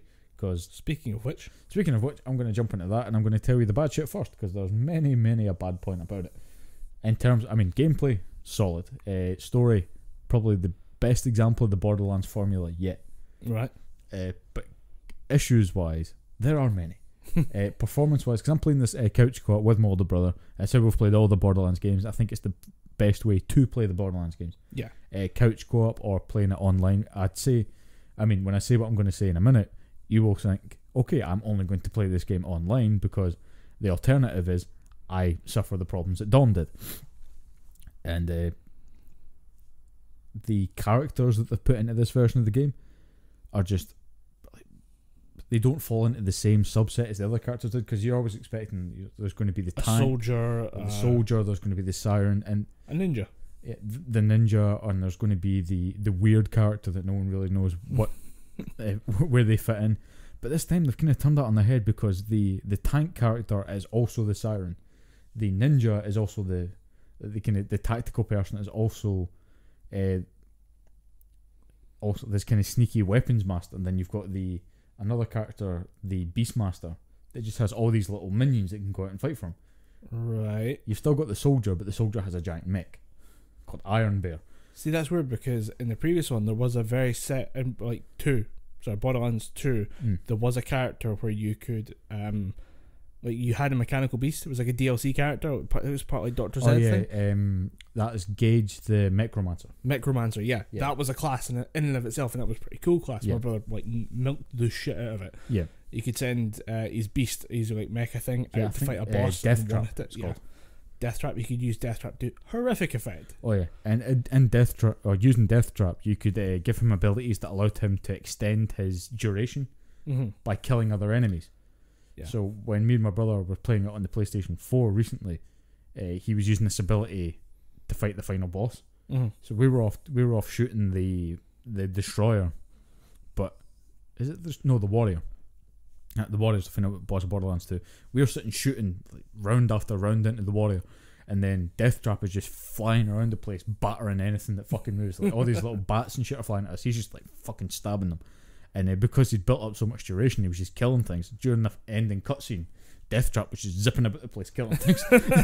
Because he stayed around so long, he lasted through the credits. He lasted through the cutscene. Jesus. Because Jack's trying to crawl towards the the vault key, then it gets finished off by, I think it's Lilith, and then Deathtrap just zooms through both of them and stabs, because you could give him these weird sort of electro Wolverine claws, Yeah. and he would just start mashing shit up, and he just darted across the screen, killed something that was running at them, then ran back through them again and just start killing them, and that went on through the entire cutscene. He was just zipping about killing shit. But yeah, Deathtrap was OP as shit. So they added that to the soldier class. They added that to the soldier class, except you can control Deathtrap. You jump in, it's a kind of giant Gundam thing with missile pods in its shoulders and Gatling guns and shit. And it's totally different to any other soldier class, because soldier class was traditionally throw down a turret and then you and the turret act as this kind of, you shoot this way, I shoot this way. You can add different effects to the turret, like it could heal your shields or it could heal you, that kind of thing. But in this one, it's you are a giant walking turret, and people can jump on your back and control a turret that's on the mech. Right. So there's that kind of additional party play to it, and you can just if you've got 4 players on it, because I've never played it with 4 players yet, they can also jump onto the back of Iron Bear, and they're just hanging off the back of it, shooting enemies that are coming at it. Pretty fucking cool. There was a definite element of we need more co-op play in this, and Iron Bear centers around that quite nicely. And so you've got Mose, who's the gunner class with the Iron Bear.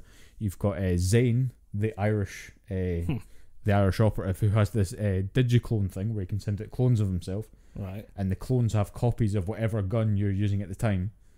And they actually work as... And they work as independent characters. So they have after image, basically, Yeah, from after Dragon Ball Z. And he just runs about shooting things, and of course the clones are Irish as well, so they're making quips all the time. And he has this weird thing where he can equip 2 different action skills at once. Right. But it sacrifices grenades. But you don't really need that if you have 3 different versions of yourself running about the field with a high-powered weapon.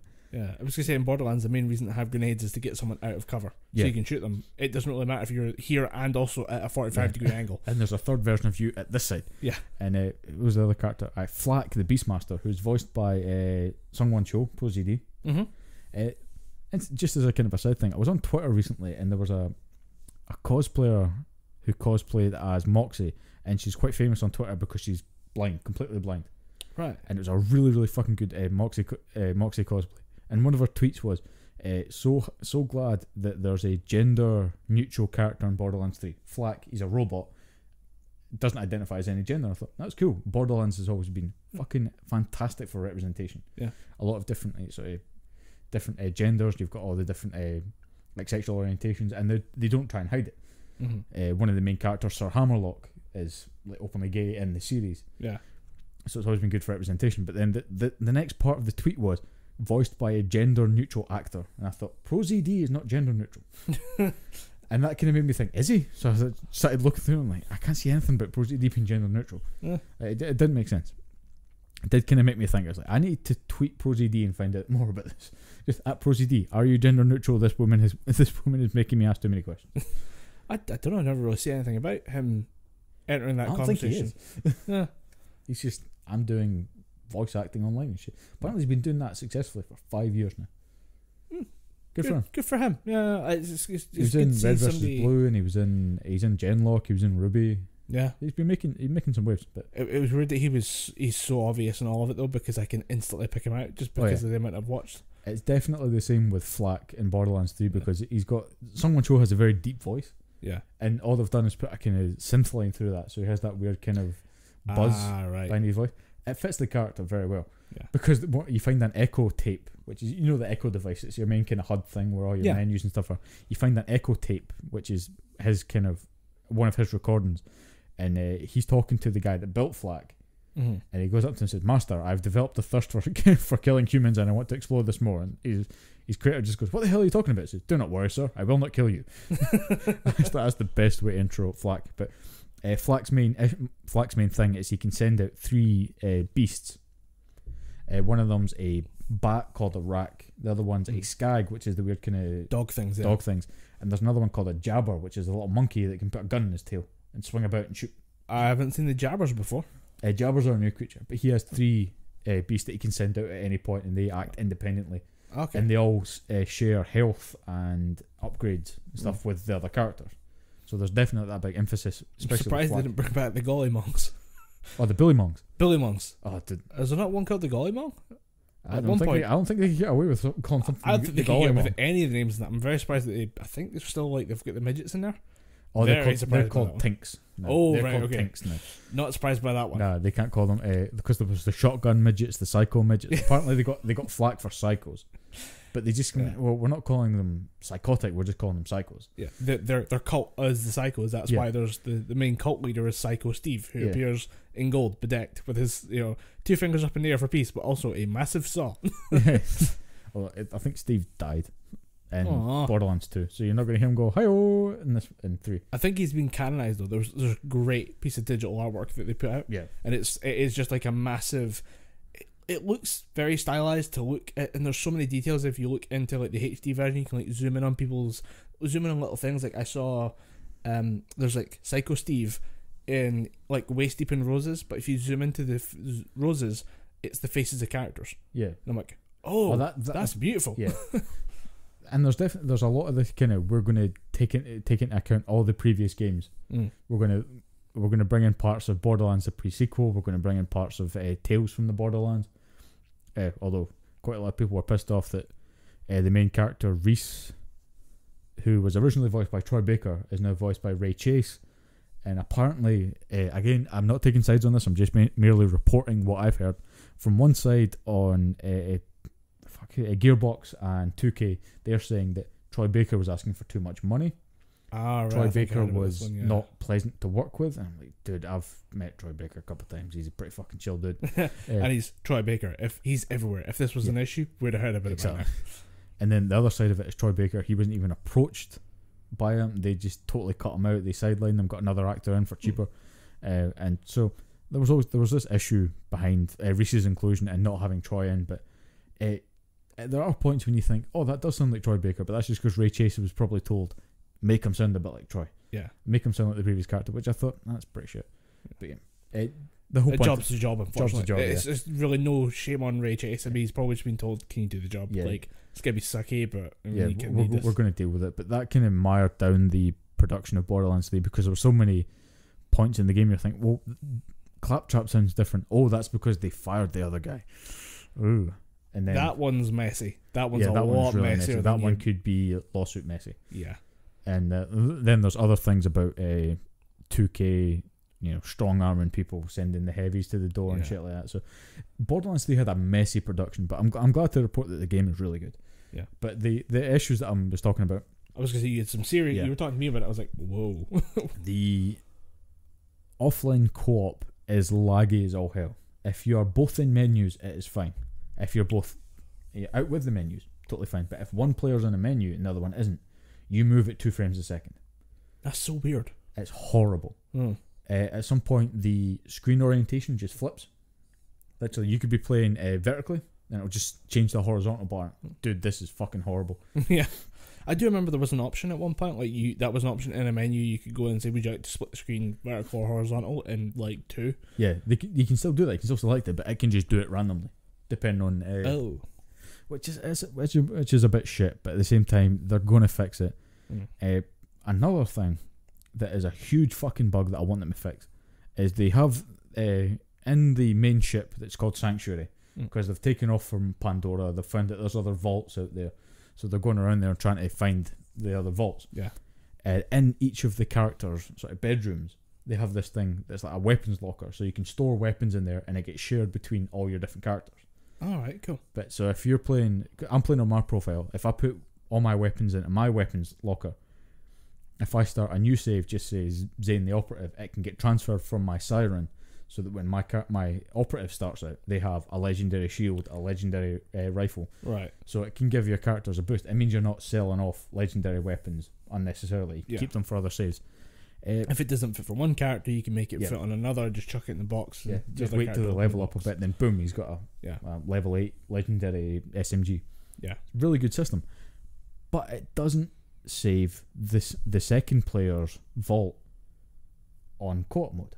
Oh, I had 25 legendaries in my weapons locker that I just happened to come across because I'm a lucky son of a bitch in Borderlands 3. I just seem to trip over legendaries. Yeah. I lost all of them. Shit. And I went online because I was fucking furious. I'm like, dude, I had 25 legendaries. It's the most I've ever had in a game. I went and looked it up, and apparently this shit just happens. And not just to the stuff in your weapons locker. All your skins get deleted unless the workaround that they've presented now is. I would say, when you say this just happens, does it mean it's intentional? As in Gearbox said, we can't have you like piggybacking on someone else's game, shifting shit over, or is it? It's an accident that happens. It's an accident that happens. But like I said, it's not. It just happens. Like literally, if you close the game from the player one's perspective, it only saves the player one's data, which is fucking horrendous. Because I had spent, you know what Iridium is from Borderlands 2. Iridium in this game is used to buy skins, emotes. It's premium currency. Premium currency, yeah. And you can buy these guns called anointed guns, which are character specific. So if you're playing a siren like I am, you can get an anointed revolver that deals whatever element you've got equipped at the time. Okay. So if you've got if your action skill is corrosive based, you shoot corrosive bullets at people. Okay. And it's really good for me because I have fire equipped on my siren, so I'm just blasting people with like 800 damage revolver bullets. Yeah, it's pretty fucking cool. So just to ask, like when you're playing with your brother, you finish for the day. Yeah. You he saves, quits, he gets all his shit back if he transfers it. Yeah, if his stuff is in his weapon locker, he gets to keep that. But if I put mine in the weapons locker, unless I leave first, right, and then it saves my version. If he just quits the game and it kicks us both out, all my stuff will get deleted. Oh, that's how it happens. Yeah. Right. Okay, that makes a bit more sense. It doesn't recognise the second player as having saved. It recognises me as, oh, you're another profile joining this one. I'm only going to save from this guy's perspective because I assume it could be. Maybe it assumes that I'm online and it'll save somewhere else. I'm not sure, but it is a pain in the arse. So if you save first, you leave. He stays there till he logs out. Yeah, if I save and leave, it's fine. But if you let the first player just log off, the main player logs off, then it fucks. Yeah, then it fucks shit up. Right, because I was going to ask, like, if you were playing, you finish for the day, brother logs out, so you get kicked out. Yeah, in a sense.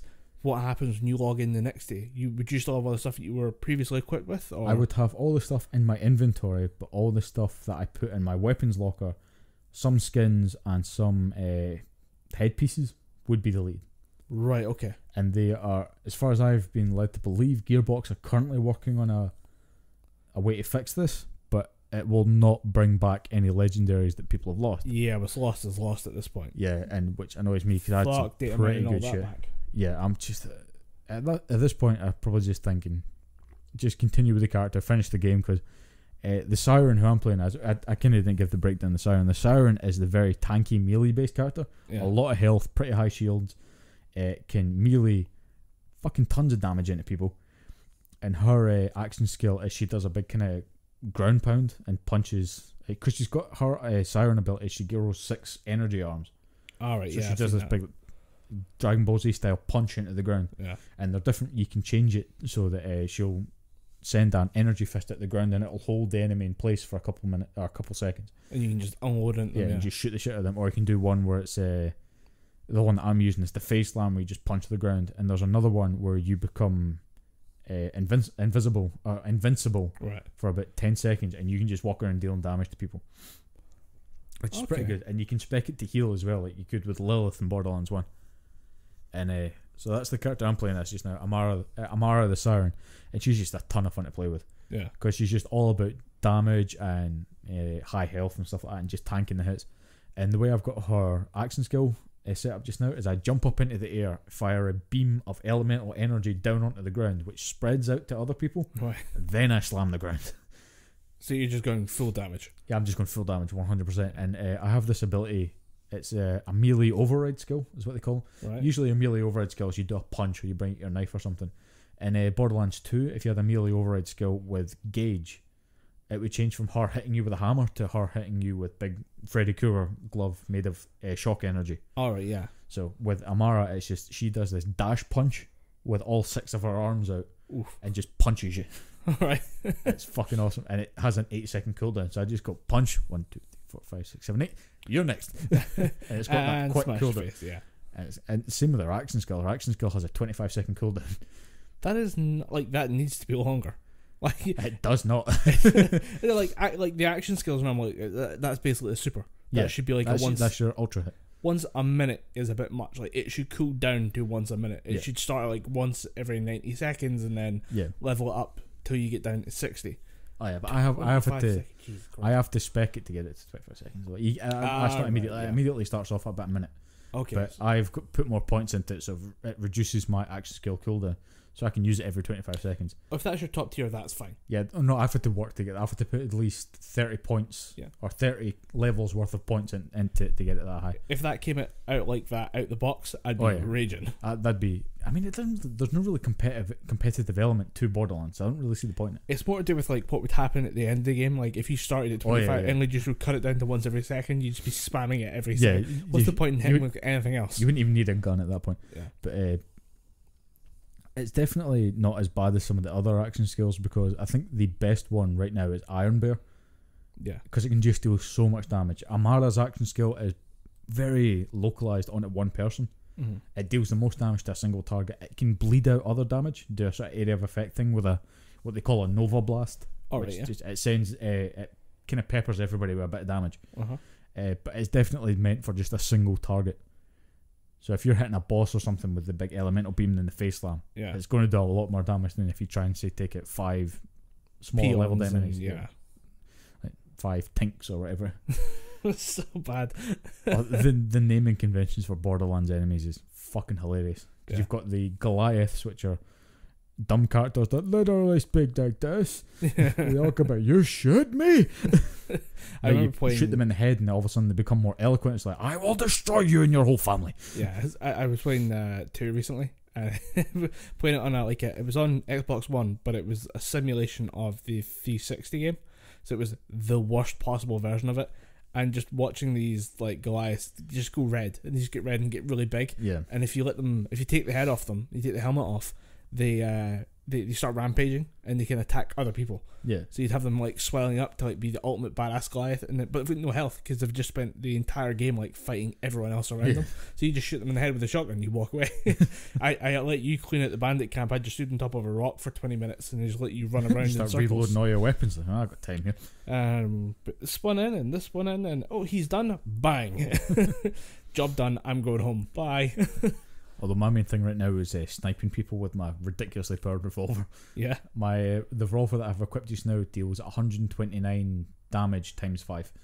So I just stand there with the scope, pop, you're dead. And if I get really bored, I just start dash punching people. And also I should mention that my Siren has another ability which just fires a little orb of energy at you. Alright. That deals a shit ton of damage. And I do that once every hit. If someone comes up and hits me, I'm just like, and you're dead. And you gone, and you gone, and you gone. So Siren is definitely the class that's built for me, because I love characters that don't pay any credence or don't pay any knowledge to stealth. I love big loud characters that just walk in and beat shit up. I'm tempted to play on Xbox 360 or Xbox One because I'm probably going to be getting it on PC next. But that was the other thing, was wait for it to get optimized on PC. Yeah, I'm not back. I very rarely play a day one PC game. Oh yeah, no. Wait for the updates. Wait at least a week before you even think about it. Give it a couple of weeks, maybe even a month on Borderlands 2. Yeah, with a game that's that complicated and something that's got so many. If it's that broken and buggy on PS4, what's going to be like on PC when there's more complications, more issues, more to deal with, and it's coming through the Epic Store and just a whole mess. Yeah. Let's not talk about the Epic Store, because one of the games that I was quite excited to play, Shenmue 3, is an Epic Store exclusive. It's made me not want to play the game anymore. So it's weird that, like, for years, people have been asking, can PC gaming get something other than Steam just so there's competition in the market? Epic comes out with their launcher, makes a storefront. It's not good. It needs time to develop. Yeah. It has issues, and but because Epic themselves, Epic as a company, go out in this extreme like exclusive rights deal thing, they end up getting so much flack for it. They're now like more vilified, and people just love Steam more. Yeah, people just go back to Steam more, and people buy. People just hover around Steam sales and buy £100 worth of games that they're never going to play. Yeah, I try and actively avoid Steam sales for that exact reason. I actually do have something that I want to bring up on the subject of buying games. Yeah. I had got in a very lengthy discussion with someone recently about buying games and never playing them. Buying games just to have a game. Right. It's something that really, really pisses me off, because the big Nintendo Direct that I'm going to talk about in a bit of time. One of the big things that I do want to talk about is they are remaking Xenoblade Chronicles, which is they're not really remaking it.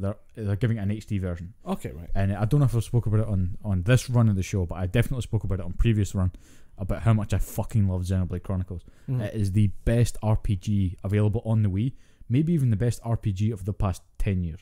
It is a fucking phenomenal game. I love that from start to finish. I love the hokey voice acting with the overly energetic English voice actors. Fucking phenomenal. Yeah. Incidentally, I played it again recently, and there's a character called Melia, who's your mage buff debuff character. Why does all this sound so familiar? Because I've spoken about it before. Well, even like the names, I was like, I know her from something. I don't know if it's this or if it's something else. I don't know what it is. Yeah, could be. I mean, go back and listen to Gibberpish Season 0. It's on YouTube. Please watch it. Or don't. It's fine. Yeah, I mean, or don't. It's not. It was recorded in an echoey room with Blue Yeti. Yeah. Sorry if you miss it. I mean, we're not gonna be angry. But I was listening. I was playing the game, and that voice sticks out to me. Any Doctor Who fans will recognise this name, but the woman who voices Melia was Jenna Louise Coleman from Doctor Who. And I was just like, this is a weird kitschy game, and you hit it pretty big run about this time. Yeah. Why? Who did you owe money to, to do this game? It might just be she was like secretly a fan, which is weird. When somebody creeps in there, you're like, oh, nice, good for you. Maybe Jenna Coleman, she's a huge nerd. She was on Doctor Who. She was on Doctor Who, and she was also in Captain America. Oh. Yep. She was in the First Avenger. She's one of the two girls that go away with Bucky. Right. They're going to get some of that metal fist. Well, alright, moving on. I've been toying around with the idea for Borderlands 3 going physical or digital. Wasn't sure which one I want to do. I bought the physical. Last year I bought the physical edition. My brother bought the physical edition, and the physical edition is 80% DLC. Right. So you're probably better just getting the digital edition and saving yourself a bit of space. But the good thing about like a digital version is that, oh shit, that was another thing. When it comes to like these limited edition releases, kind of hard to do though. Is like the remaster. There'll be a basic version of that remaster available digitally on PS4 or something like that. Yeah, probably. PS4, Xbox. Probably not Xbox. It's a Japanese game. Probably ends up on the PS4. Oh, it's Xenoblade. No, Xenoblade's a Switch exclusive. Oh, well, that'll be digital. Yeah, it'll be digital, but it's one thing that people are getting really pissed off at, because I bought the Resident Evil Revelations collection on Switch. Mm-hmm. Those games are 22 gig each. Your Switch is 36 gig. If you have any other games on that, you cannot play a Resident Evil game. The same with Resident Evil 4, 5 and 6. They're about 18 gig each. I'm guessing the reason they've not remade it, like redone it properly, would be if you had to go back and redo all the texture packs, it becomes horrifically complicated. Yeah. Which is what's taking up the majority of the space, probably. It's just the fact that it's not physical disc, because the physical disc, when you click that into the Switch, you maybe have to install a gig sort of compatibility pack. Yeah. But if you're taking that whole game, that's 16 gig taking up a very small amount of space. Oh, so there's no physical There's no physical copy. So people are just saying, we want to play these games on Switch on the move, but you're not giving us a physical copy of the game. Sort your shit out, Capcom and Nintendo. Yeah. To which Capcom responded by gurgling cum. Which Capcom just said, "Oh, we made Iceborne. We made Resident Evil 2. We don't need to do shit." Do we not give you people enough? Well, they gave us Project Resistance, and that game is just dying a death.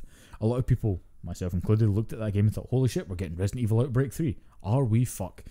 We're getting some weird Dead by Daylight, Light by Deathlight." What was the other one? There's Dying Light. The Dying Light. Dying Light's fantastic. And what was it? No, it's definitely Dead by Daylight, because it's that one where it's 4 people trying to work against a murderer. Yeah, it's Dead by Daylight. That's Dead by Daylight. Yeah. And then it's kind of the Friday the 13th type clone, and it just looks shit, because they've taken the Resident Evil 2 engine and just butchered it. Because that engine is fucking beautiful. For the remake.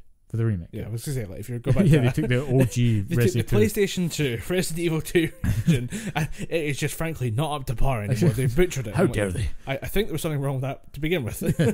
But they, how dare you, sir? The original Resident Evil 2 is a fucking masterpiece. On the PlayStation 2. I played it on GameCube. I will get you a GameCube. We will set up on that screen there, and we will watch you play that. What universe do you think we live in? Well, I don't own 2 GameCubes. I do own 2 GameCubes, and they're both black. And would you put it on a screen that big right now? I have, and it doesn't look good. I thought that's what you said. Nah, it's still a great game. But no, it's the Resident Evil 2 remake engine, which is a fucking stunning looking engine. Yeah. when it's put in the right setting. But in this one, there's lights everywhere. It's lost that kind of horror aspect to it, and it's just literally run and shoot or run and gun, get the item, get out. Yeah, which it kills every little bit of horror or survival horror. Yeah. It's not Resident Evil. Doesn't belong. It's a cash grab. It's if Capcom make a reverse decision on this and say, right guys, Project Resistance is not going to be a physical release. We're making it DLC for Resident Evil 2. A lot of people would go, okay, we're fine with that. But the fact that it's going to be a $30, £25 game, nah. Nobody's I ain't buying it, man. Actually, just speaking of Dying Light, there was at one point recently, I don't remember if it was how recently it was a couple of weeks back, there was a Dying Light preview event for the next game. Mm-hmm. Looks fucking good. Like, absurdly Dying Light good. was always a ridiculously good game. It was really good game. Yeah. Just because people had no expectations about it, then it came out and people fucking loved it. Yeah. This new one looks much more in depth. There's gonna be a lot of a bit of politics going on, and apparently there's a lot of like multiple decisions you can make at certain points that have like massive consequences, including at one point you open up like you let a bunch of water drain out, and then you realise why the area was flooded, because it's filled with zombies, and they're all still alive, and they're now horrifically mutated by being in the water for so long. Oh, they're all bloated like the one well zombie from. Oh. But actually, talking about Dying Light, I remember the reason why people didn't have high expectations of it is because it had the unfortunate timing of being released at the exact same or within the same week as The Last of Us. Yeah. So people who went, oh, Last of Us, dying. Okay, you go back there. I'm going to go pay for. Are we going for the cinematic experience versus zombie parkour? Cinematic experience, zombie parkour. Just, let's choose them. Bye. I'm going to go buy this. Right, I'm just going to say something. I'm not that big a fan of The Last of Us. I watched someone else play it and was like, okay, this is good, but I don't care. There's not enough. I get it sells itself as a kind of zombie horror type thing, but there's not enough interactions with the clickers, who are the main zombies. Yeah. And the human interactions are way more interesting. I'm more worried about Nolan North's character David and what he was going to do to Ellie, as opposed to any other bullshit with the zombies. Yeah. Ramp that shit up. Give me more, Troy Baker, Nolan North human interaction. We typically want war against zombies. That's what we want in a game. I want, if I'm playing a game to have a good time, I want to just go all out against a horde of zombies. Yeah, we played Left 4 Dead 1 and 2. I just wanted murder zombies. I want to just lock and reload and then just empty a magazine into a horde that's running at me while I build defenses. That's my thing. That's my thing on 7 Days to Die. Yeah. Or in my case, in Left 4 Dead 2, I just want to get a katana and I want to run into a field of zombies and play as Ellis, the hick mechanic, and just shout quips at people. Yeah. Like, hey, yo, boys! Start cutting heads off. I want to yell yeehaw while I throw a katana through a zombie's face. Is that so much to ask for? I want to brain zombies with a guitar, and the guitar makes a doing whenever I hit someone. But the thing with Last of Us was it was a story and an experience that people played through. But yeah, my main issue with it was that the zombie stuff kind of took away from the very interesting story, and the ending was just a kind of there's all this build up, then it just falls flat. In my opinion, a lot of people say that The Last of Us is one of the greatest endings of all time. I kind of disagree.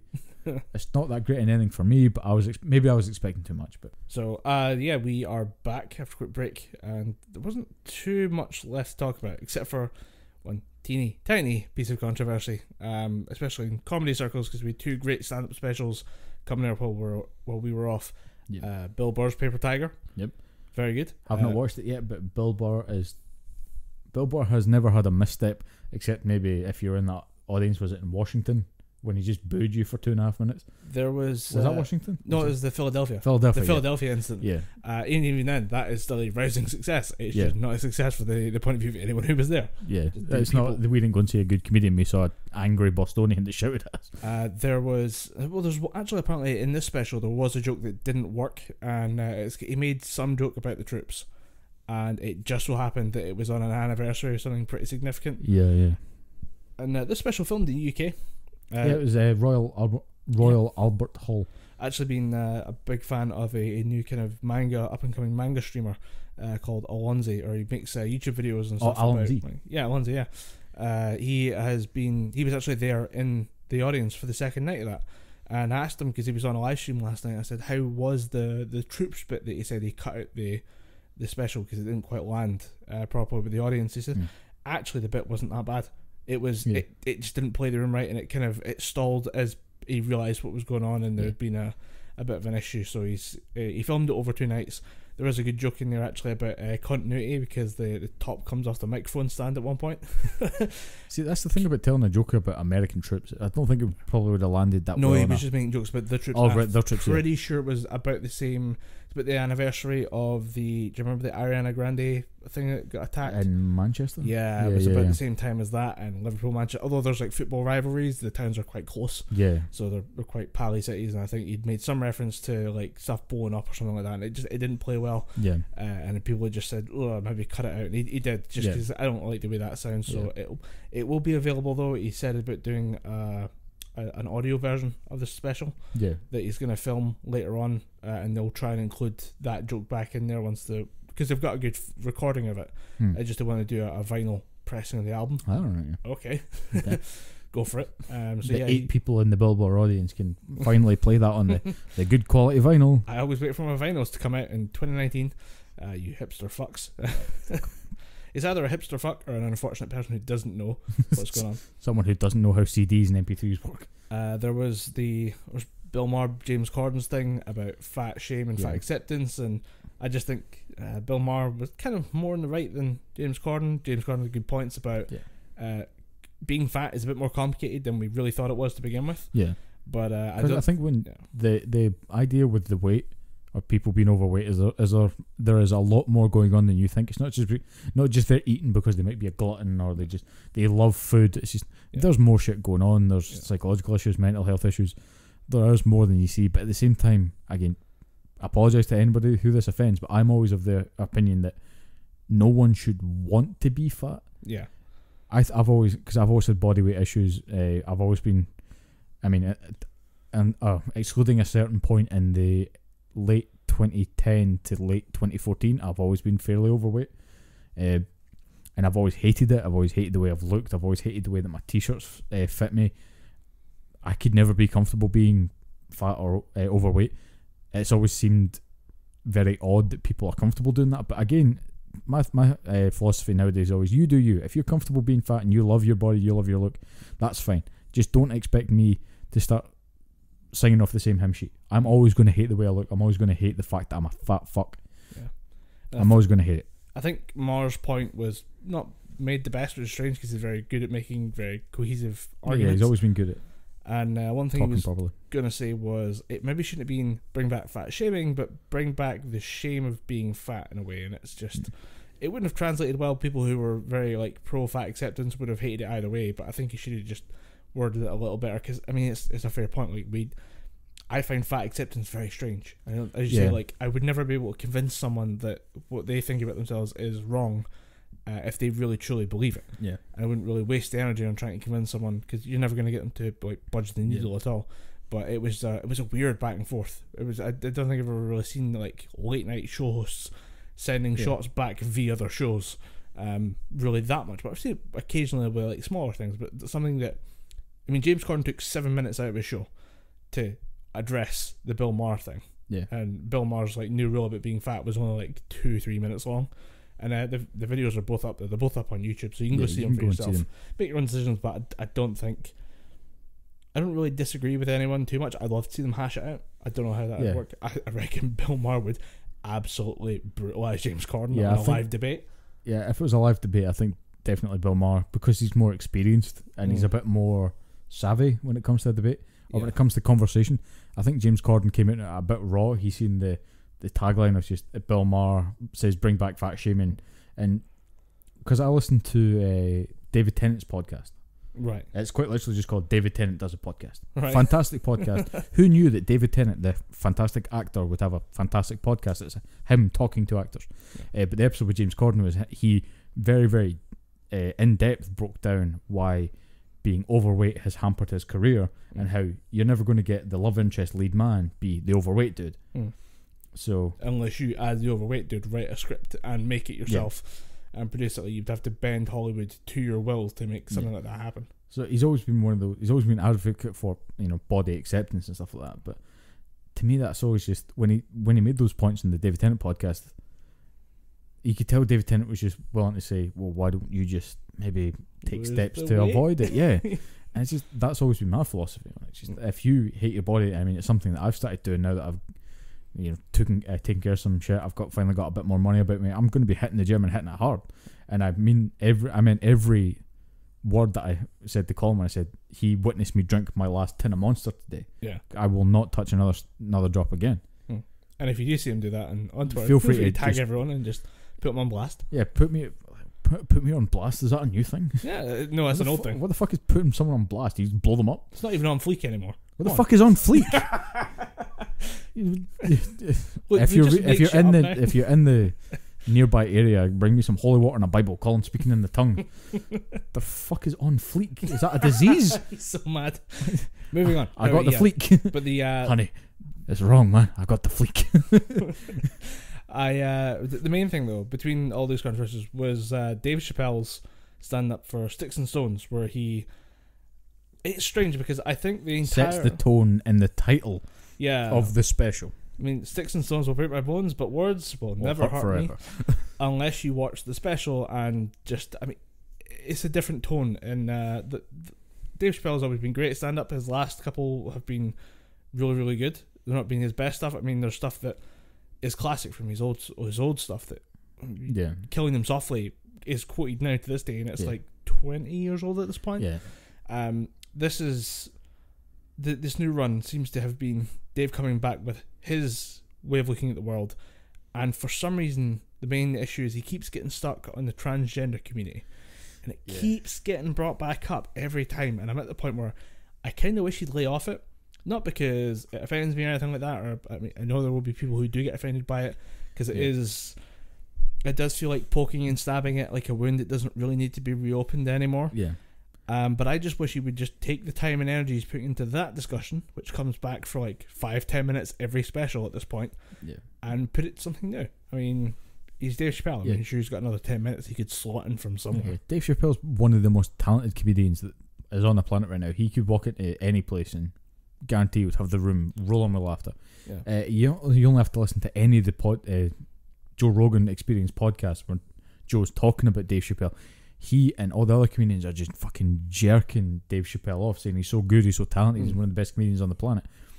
Like you said, it would take him no time at all to just either read up on transgender issues or just cut that bit out completely. And I think the easier thing to do is just cut it out completely. It's not even about cutting it, it's just the energy, the effort that has now been put into in 3 of his last 4 specials talking about the transgender community. I think the first joke wasn't even that bad. He's saying, accidentally danced with a girl at the club. Turns out she was also transgender. She was man becoming woman. I danced with her and just thought, and got a bit kind of frightened. And then just said, well, do you want to finish out the night? Do you want to keep dancing? Like, there was, it was just a little bit of a jest, like a bit of a surprise and a shock. But he keeps coming back to older like jokes and again about the LGBT community, and it keeps bombing, but it keeps being controversial. And I think he realised that with the last special before this one, and he has decided he's just fucking done with it. Yeah. And he's decided, I'm going for the goddamn jugular. And that's why he called it Sticks and Stones. That's why the trailer for it features him saying, if you're watching this on Netflix at home, remember, bitch, you clicked on my face. Like, he puts that in there. Like, if you're offended, you clicked on my face. Like, you started this, you watched my thing. Yeah, you opened the Pandora's box, you deal with the shit. I mean, how did people think the tone of the show was going to go when he opens up with a bit about Anthony Bourdain killing himself? Yeah. Which I talked to you through the bit word for word, and it's a burner. It's a good bit. It is very Dave Chappelle for him to be like, look, here's something really fucked up. I'm going to say something really fucked up about it, and we're all going to have a weird laugh at it. An awkward laugh. How much of it is, do you think, Dave Chappelle trying to go for that juggler and just think, I'm going to stand out more than any other comedian? And how much of it is just his ignorance, do you think? Well, I was like this. I think he has decided to just go for the juggler on this one. And some people have said it feels like he made comedy, like most comedians make their stand-up routine for the people in the room. This feels like a stand-up routine that was made for the people watching at home who'd be offended by it and talk about it on social media. Because that, at this point, is free marketing. Because there's an ebb and flow to these things. The thing comes out, it offends people. The offended people make watch noise. it to see how offensive it was. But it's like, the thing comes out, offends people. The people who get offended make noise. The people who don't like the offended people Make more noise. make even more noise and support the thing that was making them offended in the first place. And it's a very easy cycle to kind of insert yourself into, grab a shit ton of money and run out the building. Yeah. And I think they've done that. I think they've expertly marketed this as being highly controversial. It's holding its place, and I think Rotten Tomatoes might have helped with that one. Yeah, they that was definitely how it came to my attention, because I remember, I think it might have been Philly D was talking about it, the controversy, and how it was 0%, but there was only 5 reviews up that were 0%. The Rotten Tomatoes review of it was locked in place for 5 reviewers to have the initial hot take on it for 48 hours. I think it cleared at 48 or 72 hours after the special came out. All 5 reviewers gave it a 0%. Because that happened, the once more general reviews came in from professional critics, because there's 2 meters that are on there. There's the critics meter, which was the one that held at 0%, and then there's the public meter. Public meter was locked out for 72 hours, and I think they let professional reviewers come in after 48. So the initial 5 were all 0%, saying it was horrible, it was transphobic, it was offensive, horrific to hear like the fall of such a great comedian. The initial kickback immediately put it to 99% from the viewers. The general Joe public who watched it put it immediately to 99%, and that's because you had so many people just saying, fuck people who are offended, this is funny. Yeah. And I get the feeling that's what Dave Chappelle wanted, was to walk out, fingers up, saying, I'm going to be offensive, we're all going to laugh. Yeah. And fuck you if you don't like it. Yeah, I think, again, it's all well and true, it's all good saying that I'm going to write what I want to write, and if people get offended, so be it. But if you're going, it sounds like Dave Chappelle was going out of his way to write a deliberately offensive joke. But here's the thing: to get transgender people. It's I don't even know if it's that. I don't know what the angle is, because we talked about this before, and I said if Dave Chappelle is very good at writing a joke with multiple angles on it, that he can write a thing that appeals to multiple people in the room, making fun of a certain group of people, whilst at the same time making that people recognise what's funny about their situation, and he can make everyone in the room laugh at that group of people. And I think he could do that with transgender community, but I just don't know if he knows enough to make those jokes. Yeah. And I don't know if he just doesn't have that experience. I mean, how many transgender people have you experienced in your life? And we're only half the age of Dave Chappelle. Yeah. I don't know how many people he would have experienced with, how many people would have interacted with, talked to, just had conversations about or with that person to get their side of the story, what it's like. I think if he had the enough information, he could write a hilarious joke. Yeah, I think if with more education, definitely could write a fucking fantastic joke. I just think he lacks the data. Yeah. So I think that's definitely, you hit the nail on the head there. I think he lacks that, raw data to think, right, well, I want to make a joke about transgender people, but I don't want to offend them. And I think Dave Chappelle is definitely a comedian, and the smart enough comedian to do that properly. Yeah. He wasn't one of the best rated comedians on the planet, and still is one of the best rated comedians on the planet for no reason. Yeah.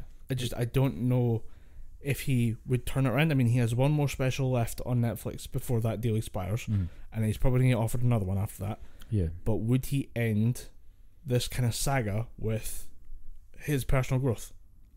It could be. It could be because the thing with Dave Chappelle is he was always pretty bad with celebrity. He was always pretty bad being the big name, because he was offered something like 40 million, 50 million after the Chappelle show. 50 million to make more of a Chappelle show. Yeah, and he disappeared.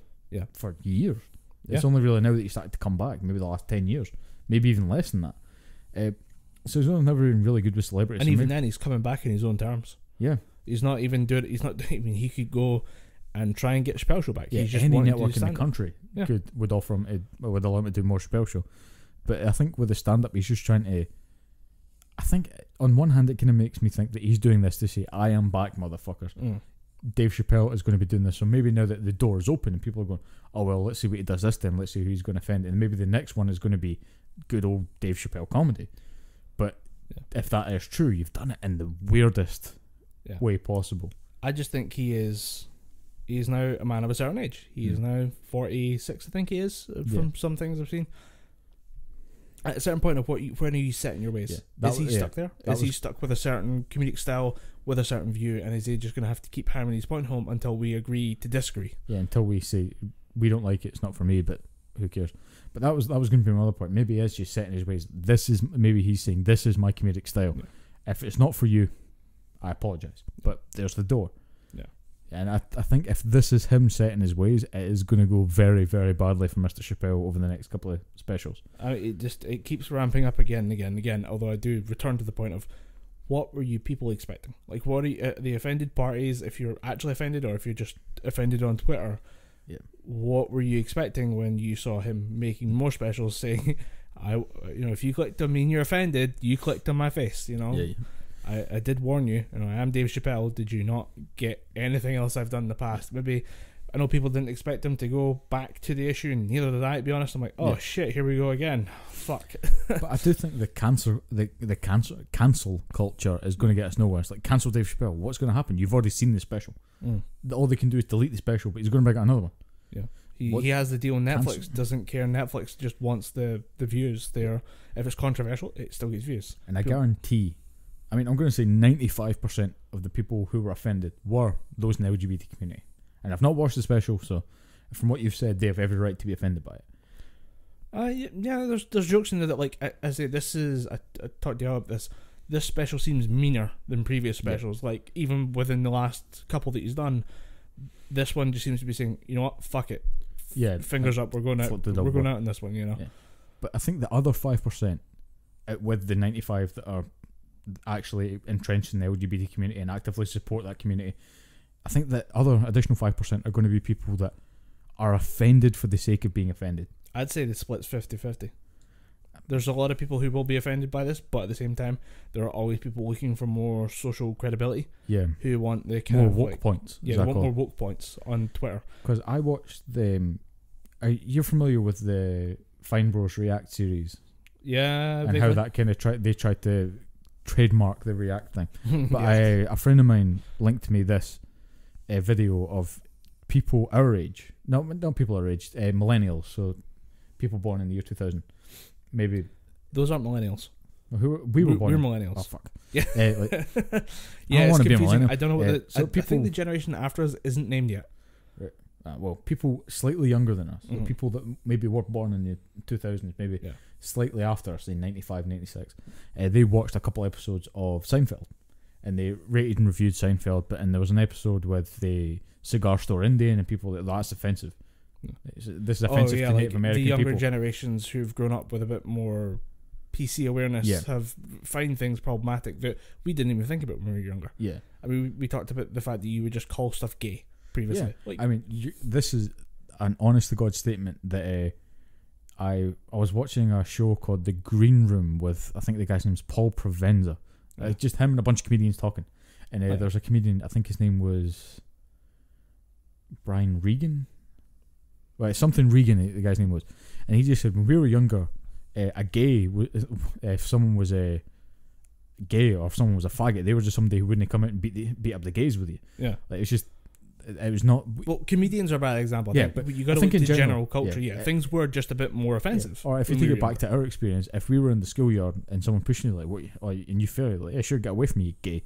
Yeah, I wasn't calling him a homosexual. I was calling him gay. Yeah, it's just it never meant what people mean now. But now with this open awareness, and people are getting a bit more education about it, and rightly so, because meanwhile I'm always of the viewpoint that it's all about context, but at the same time I will not say a word in case I offend other people around me, like the faggot. I will try and not say that in front of anyone, because again, if you listen to Slipknot in the early 2000s, faggot was a word that you said. Faggot or maggot, you just called people. Like, or if you listen to Limp Bizkit or anything like that, early 2000s new metal, go way back to Eminem. Yeah, it is a whole other beast from what we've got now, and it is things were just a bit more edgy and offensive at the time, and it's where a lot of people now, I think, people who grew up with that probably felt pretty bad about it. They were hearing about this thing, and it might be vaguely related to their sexuality or their orientation or experience or whatever, and they saw it used as a derogative, and therefore when it comes to their time to make changes, they would like to stop that word being used derogatively, because it would therefore improve the lives of the younger kids coming up who are also gay or whatever. But bringing it back to the Seinfeld thing, a couple of people who were not of Native American descent, have no like, genetic link to anybody who's of Native American descent were getting really, really offended. You know, white kids saying, "Oh, that offends me." I know people that would be so pissed off about that. Get Seinfeld pulled off all the networks. Okay, like, the fact that you said, "I know so many people that would get annoyed by that." Like, okay, then why are you offended? Like, offended on other people's behalf just became a thing. Yeah, and I think that accomplishes fuck all. Yeah. Like, so I could want to say, dude, I'm so sorry for him. I'm so offended for you. There's people outside marching saying bald people are all cunts. Like, dude, I am not bald. Why would I be offended by someone saying bald people are cunts? One of my best friends is bald. I host a podcast with him. I'm offended, sir. Like, you'd be like, dude, some bald people are cunts. It's weird that you made the march say the bald people are cunts. It's weird that for some reason Boston had a straight pride march. That was just a bad move, man. That was just stupid. Yeah. Like, there's some shit that's just offensive and dumb, but it just the offended on behalf of other people thing is kind of, it's tiring, and it's causing big damages politically to liberal ideas, because there are a lot of people who are very liberal and people who agree on 99% of the stuff, but you have to make an allowance for that little 1% of things you disagree on. Yeah. And I think offended on other people's behalf really does paint certain ideas and certain cultures, certain groups in a bad light. Yeah. And I really think, like, you calm it down, and I think that there's a problem though, that it was very well highlighted on a podcast that I was referred to, and this was going to be a much bigger part of the show, this whole Chappelle thing. Yeah. And then I got completely fucked up because I listened to a very interesting podcast by the name of the show is That Black Guy Who Tips. It's the show. That's what he named it. I don't fucking know.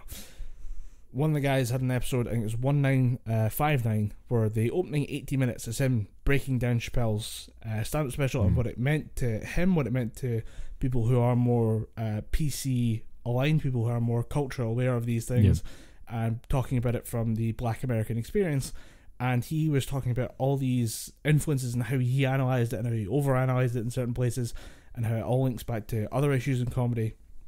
But one thing that Rod and Kay came up with, I think Kay's the co-host, and she said at one point, there are two opposing forces right now in pop culture, and that is comedy and that is social media. And social media has always told people how to live, and it's stuff like Tumblr posts and how to behave yourself and how to act accordingly to how they want to envision the world. And the thing is now, comedy is doing the same thing, because you have social media saying people need to be more PC, more woke, and then you have comedy saying, no, fuck that, freedom of speech. Yeah. And they mix like oil and water. Oh yeah. And I was like, that is the most beautiful visual metaphor I've ever been like listening to on a podcast. Yeah. It is so perfect that you physically cannot get these two to mix, and it's causing problems, and it's dragging apart what should be people who agree on 80% of issues. Yeah. But because we have this, because there's that barrier and the divide, there's this one key issue that's just splitting people right down the middle, and it gets so common. I mean, it takes a guy 80 minutes to really kind of break down everything he wants to talk about on the Chappelle special, and everything to do with comics and PC culture, and the fact that they can't quite align themselves together anymore because of just changes in stances from different groups. Yeah. And there's not really a side to blame, because both sides are right. We should have the freedom to express ourselves, but we should also have the freedom to not be offended. Yeah. Like, you should have both somehow, but it's really, we're really struggling to find the balance between the two. And but at the same time, he ends it by saying, you know what? When your next special comes out, Dave, I'm still going to watch it. I would ultimately destroy every point that you've made. If you're talking for 80 minutes or talking for 79 minutes, and in that 80th minute you just say, I'm still going to watch, you ultimately devalue everything that you've just said before. Not really though, because he what he does is he talks through all the points, and he leaves you with, well, what about this being offensive, and he talks his way through that, and he says, but what about this, how does that impact it? He talks his way through that. But he says, like, so it wasn't, I was taking it for the point that he was just tearing it to pieces. He was just breaking it down and presenting the argument. No, he's presenting every little facet of every argument he can think of about this issue, because he's aware of so many different angles coming at it from. And this all happened when he was off for a week. He was off for a week and was like, I have nothing else to think about, and then proceeded to just tear it apart and shred it and then reconstruct it back into this whole cohesive thing that he was talking about on his show. And it was very well put together, and it's a great thing. Saying, I'm still on your side. I'm still a fan of your comedy. I did find it funny. I understand why people find it offensive. I'm still going to watch it, but man, you really, like, I'm disappointed by what is happening here. Like, I really wish you would just kind of give up on this thing, or like remedy it. Like, come to a conclusion, find some way of making peace with the trans community, interact with these people, make something for them, do something, help out, understand, educate, grow, do something that changes your perspective, because your perspective right now really is offensive to some people. Right, Dom's back, so I can briefly go back to just one little note I had, and that was the debate right now seems to be between two sides of the comics and social media, and we listen to a lot of American comics, mostly through Joe Rogan experience, and it's very open-minded but libertarian people who don't want any government interference and who think that the stand-up stage is a pulpit from which they can give any sermon. But at the same time, we gotta understand that some of the sermons do actually end up hurting people, and you could end up physically, like someone could take their life from this. I don't know what the end consequences are. I don't think it would escalate to that. I think most people know Dave Chappelle is a comedian, and most people who know comedians in general know that they're not doing it maliciously to make you feel bad. Yeah. But there are people who will take things the wrong way and feel like shit about it because of who they are or something they have no control over, which is really unfair. But it's also difficult balancing it. It's a very difficult balance, and as long as you've got, like you said, I do agree with you. There's these two separate camps. There's the comics who are just saying, say whatever you want. It doesn't mean shit. Like, it just you've said it. There's no venom behind it. I'm just making jokes. You've just made a joke, and that is the worst part of it. Is comedians that are making these controversial jokes will have other comedians around them. Prime example. I can't remember. I think it might have been Bill Burr. Bill Burr made a horrible joke, or really mistimed joke against. I think it might have been Joan Rivers or something like that. In fact, no, it wasn't Bill Burr. I can't remember. It definitely wasn't Bill Burr. But some comedian made the joke, a really, really horrible, tasteless joke about another deceased member of the public. It wasn't Anthony Bourdain, because I've not. Yeah. It was someone who recently passed away. I think it might have been somebody along the lines of Jade Goody, way back in the day. Right. Someone made a joke about her, and then all the other comedians around there were just going, "Oh, finally somebody has the balls to talk about something like this." Was that not Jimmy Carr? Might have been Jimmy Carr. I think it was Jimmy Carr made a really on the fucking nose joke about Jade Goody within like a month of her dying. And there's all these other comedians around there just going, "That was a good joke." I mean, Jimmy Carr's telling it how it is. Then there's that, and he gets that kind of, I'm doing the right thing. People are rallying behind me. My people are behind me. Yeah. And then you get on the other side where people who were a fan of Jade Goody are people who just really enjoyed her as a person. They start saying, "Well, I don't like that joke," and then the people around them saying, "You're right, you're good, you're very good that you're offended." And you've got these other kind of, on both sides, you've got this kind of congregation around you just going, "Yeah, you're right. You need to stand up for what you believe in." Or there's this glorification of the comedian that will say anything, and I think that is part of. I think that might be most of the problem. It's just you get Joey Diaz, who will just say whatever the fuck he wants. Yeah, and he's one of the best comedians on the planet. Absolute monster. Best storyteller you will ever hear, without question. I mean, there's maybe a couple of British comics that might be slightly better, but or slightly on par, but not quite as good. Joey Diaz can tell a story, and the entire room is hooked on every word. But he'll tell a joke that will absolutely offend a lot of people, and he'll get people like Joe Rogan, Ari Shaffir, Bert Kreischer, Tom Segura, just going, "Dude, you fucking knocked it out of the park." Yeah. And I think there needs to be more taking account of it and go, "Dude, you need to cut that." Like, check them, say, "Dude, that's going to hurt people. You're going to catch so much shit for it. It's going to be better for you if you take that joke out." Call someone. It's all of that thing where people are taking more of a view of mental health. Like, don't let your mate sit in the sideline. Don't let your mate, or don't let your friend who's also a comedian, self-destruct by telling these horrible jokes that are only going to get him in more shit and get him in a. Make them start losing work, or make them just lose out on all these experiences because they told one shitty joke about Joan Rivers being dead or Jade Goody being dead. I think that the comedians are a totally different breed, and because they live in a weird controversial bubble that it's just normal for them, and their normal is projected out, and it makes people laugh because it is edgy and controversial to us because we're not in their normal bubble. And it's. You are stuck with the freedom of speech versus the kind of freedom to not be offended, and you end up in an annoyingly circular argument that just kind of never really goes anywhere. And in the meantime, people get hurt, people lose their jobs. Like it continues on the circle. I mean, there was that guy from Saturday Night Live who was fired for pretty like horrific jokes about Chinese people. Like, and if you watch that clip of his podcast, but like, holy shit, how did anyone think he was going to get away with that one?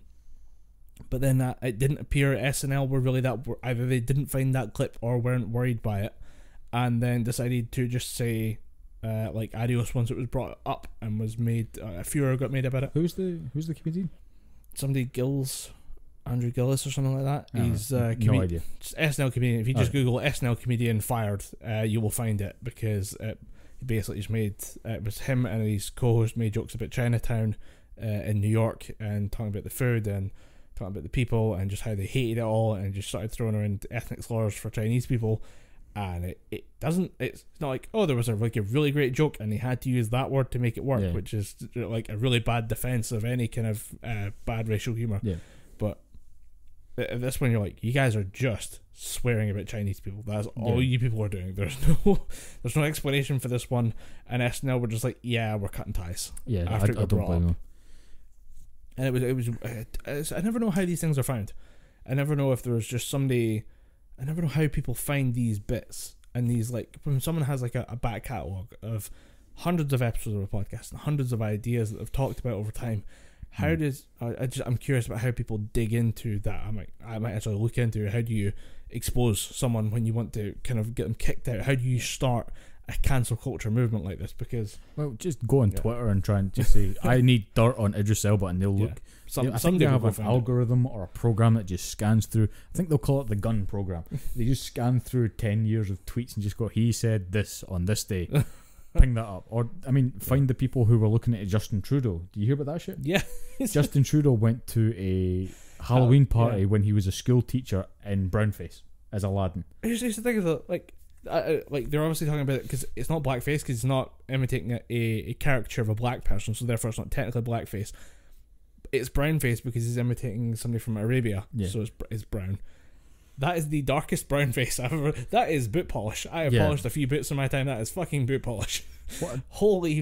Again, another like, holy fuck, how did you think no one would find that? Yeah. Especially when it was around election time. You knew that had to come up and bite you in the arse sometime. And the fact that he keeps losing ground as a liberal because he's making like really big policy decisions that are pretty anti-liberal. Yeah. But at the same time, like, when he was asked, is this the only time you've ever done this? His response was, there are other instances, and there's apparently another video or another photo due to come out any minute now, so by the time you've seen that one, we're probably quite surprised that he tried to get away with that one too, whenever that surfaces. What if this is the tame one?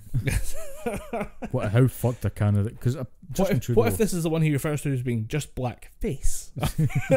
Like, oh god, what did you do? he went chocolate body. It just I watched that clip come up and you see the photo and you're like, yeah, that's him, innit? And he sees all his awkward apology videos saying, I am really sorry. Yeah, I mean, it smacked of someone who just knocked a pint out of someone's hand. And it's just, guys, I shouldn't have done that. I am really sorry. I will do whatever it takes to apologise for this and the next one. What do you mean the next one? I didn't say anything. Goodbye. Oops. There should be someone following Justin Trudeau with a little dart gun with a trank in it, just hit him in the neck every time he says something dumb, because it's going to happen more and more. Because nothing is more vicious than a political rival or a political opponent, because they will dig up shit that you didn't even remember about. Yeah. And that's the thing, is he was saying, I don't recall if this is the only issue of me in blackface. And it's really, you look at that, and again, it's one of the things of the cancel culture. How did they get these things started? But you know, there are issues that we could talk about for weeks with Dave Chappelle. Months and months on end. Yeah. But that was comedy's weirdly controversial week for for some pretty weird material that I just you got to think that when they're reviewing their set, something jumps out at them, because I get most comedians, when they write, there is some kind of influence. There's a lot of reflexive. There's alcohol involved. There's maybe Joe Rogan, Joey Diaz. There's a little bit of narcotic involvement. You got to think when they're writing this, they're just going to let the juices flow and just write down on the page. When they're sober, about to go on stage, you just think, why the fuck? Nah, cut that out. Yeah, but there's got to be a bit of reflection. There was another good point made. I think it was for all nerds on this one, was saying this is his 4th special in 3 years. That's a lot of material to crank out, and I don't know how long he does spend on these. I don't know what his writing state's like. I know he is obviously going back and iterating constantly. And I don't know if he needs more time to just come up with a new special to, as I say, get that hour-long special, get that 80-minute special that you trim down to an hour for the TV.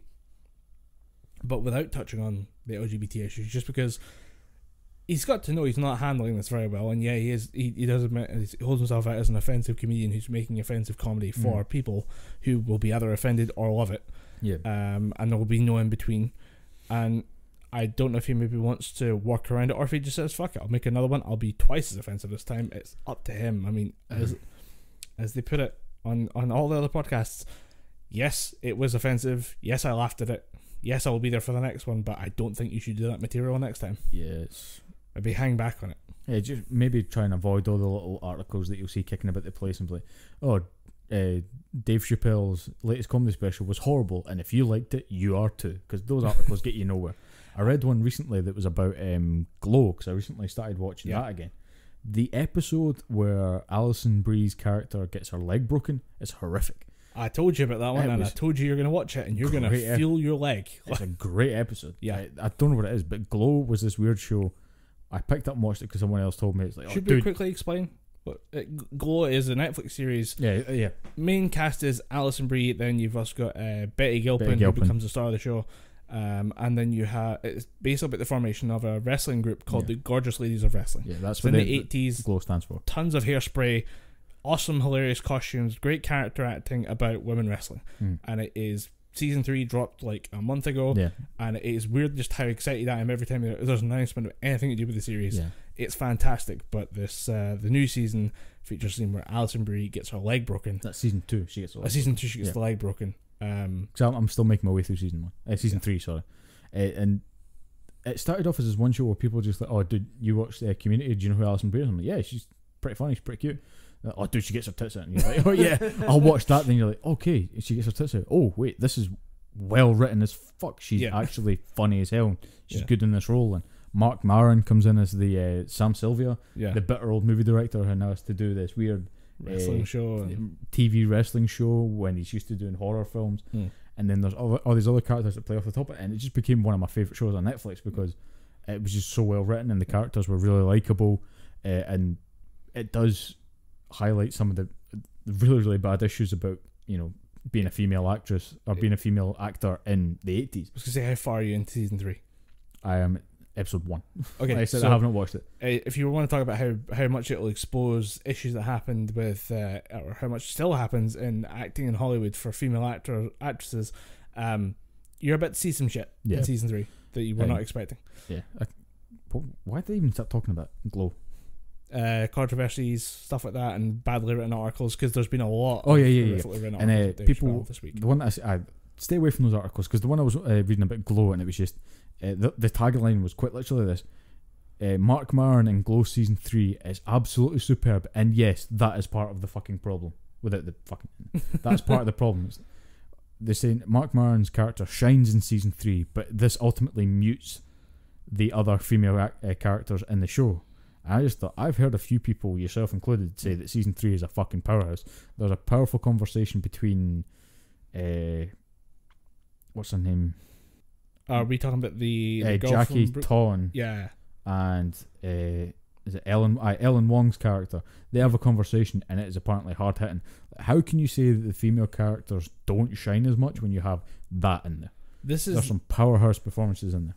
This is the most female-fronted show I think I've ever watched. It is a great way of dealing with feminist issues in a very positive way. Yeah. At the same time, it's still very funny. There's no very kind of like, oh, it's just the girls being girls, and it is just a funny show with a lot of heart, and it is a lot of very feminist positive ways of looking at things. But it never, everyone who's a bad person is a bad person, not a bad person because they're XYZ. Yeah. Sam is not a bad person because he's a guy. Sam is a bad person because he's a bad person. Yeah, I wouldn't really say Sam's a bad person. He's a shitty person. You're gonna find he's a bad person. All right, yeah. Really bad. He gets more and more morally grey as stuff goes on, but he will kind of redeem himself a little bit. But you'll end up feeling very mixed. And by the end of it, you'll realize he was kind of a bad person. And I think he was kind of bad for a good chunk of the season in a very annoying way, and yeah, it's the thing, like, people are more complicated than just good or bad. Yeah, and that's why I say with Dave Chappelle special, make up your mind, go see it yourself. It's on Netflix.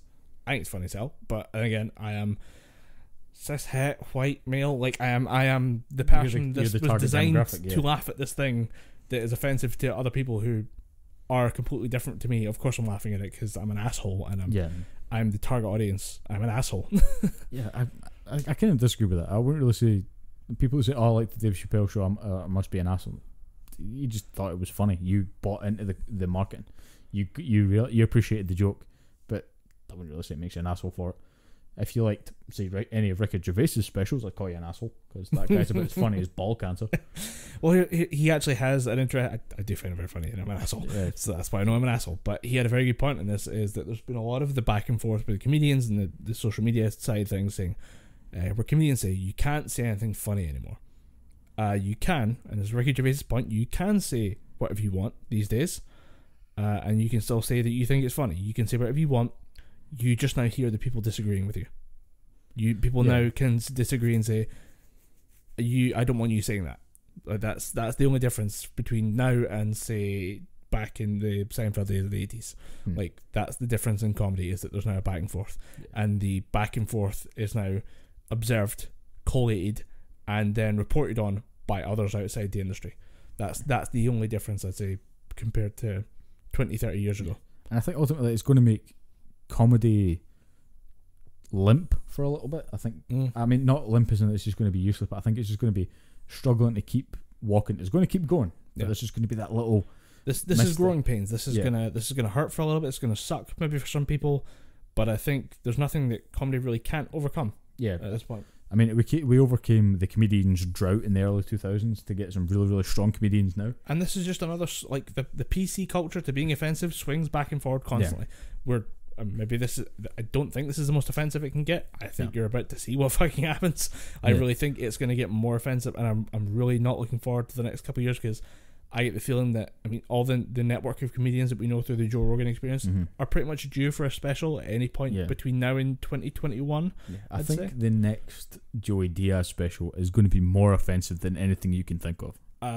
But, like, I'm more worried about the fact that every comedian for the next 2 or 3 years is going to have that bit of, I can't say anything funny anymore. Yeah, I definitely know for a fact Joe Rogan is writing that bit right now, and she's like, oh, we can't say any shit anymore, because he's been saying that for the last 2 specials. Yeah, like Strange Times and what was the other one? Triggered was. He's been saying that shit for the past 2 specials. You can't say anything as a comedian, or you get taken to task. And I think it's going to be, there's going to be still some good comedy out there. There's always going to be the cleaner comics. That Gabriel Iglesias is always going to still be funny. Yeah. Lee Evans is with his kind of not quite observationist comedy. You don't even know what that fucking means. Dom Sharp. When his style of comedy, when he just comments on shit that he's experienced, that's still going to be funny because he's coming back, I think. Yeah. No, that's observational comedy. Observational comedy. I do know what it right now is, like, at its peak. Yeah. I think either that changes or that becomes a bit more abstract, a bit weirder stuff like Bo Burnham. Yeah. Where it's observational comedy, but there's also other things thrown in there in the mix. Yeah. Why Bo Burnham works is because he's younger than us. He's maybe 25, 26 or something. Maybe the same. He's just a freak. He's a genius. Yeah. He comments on shit that he sees, but he puts it through this weird filter of, I'm going to say it in a funny way because I'm a 20-something and no one gives a shit about what I say, so I'm going to say it in a funny way. And that then fucking works. Have you seen his interviews where he's talking about, like, his key influence? I think that's another interview on the Green Room. Yeah, and he's talking about it's like, oh, who's your favourite comedian? He goes, I've got this Dutch absurdist I'm a really big fan of, and everyone in the room's like, what the fuck did you just say? And he's talking about the Dutch absurdist comic that he's talking about. Literally, one of his main acts is he puts a black sock on and feeds the sock a Baby Ruth. Right. The chocolate bar Baby Ruth, which is fucking heavy chocolate bar, by the way. It's like a protein bar. And he just feeds the sock the chocolate bar and talks to the sock. And apparently this guy sells out rooms in his home nation.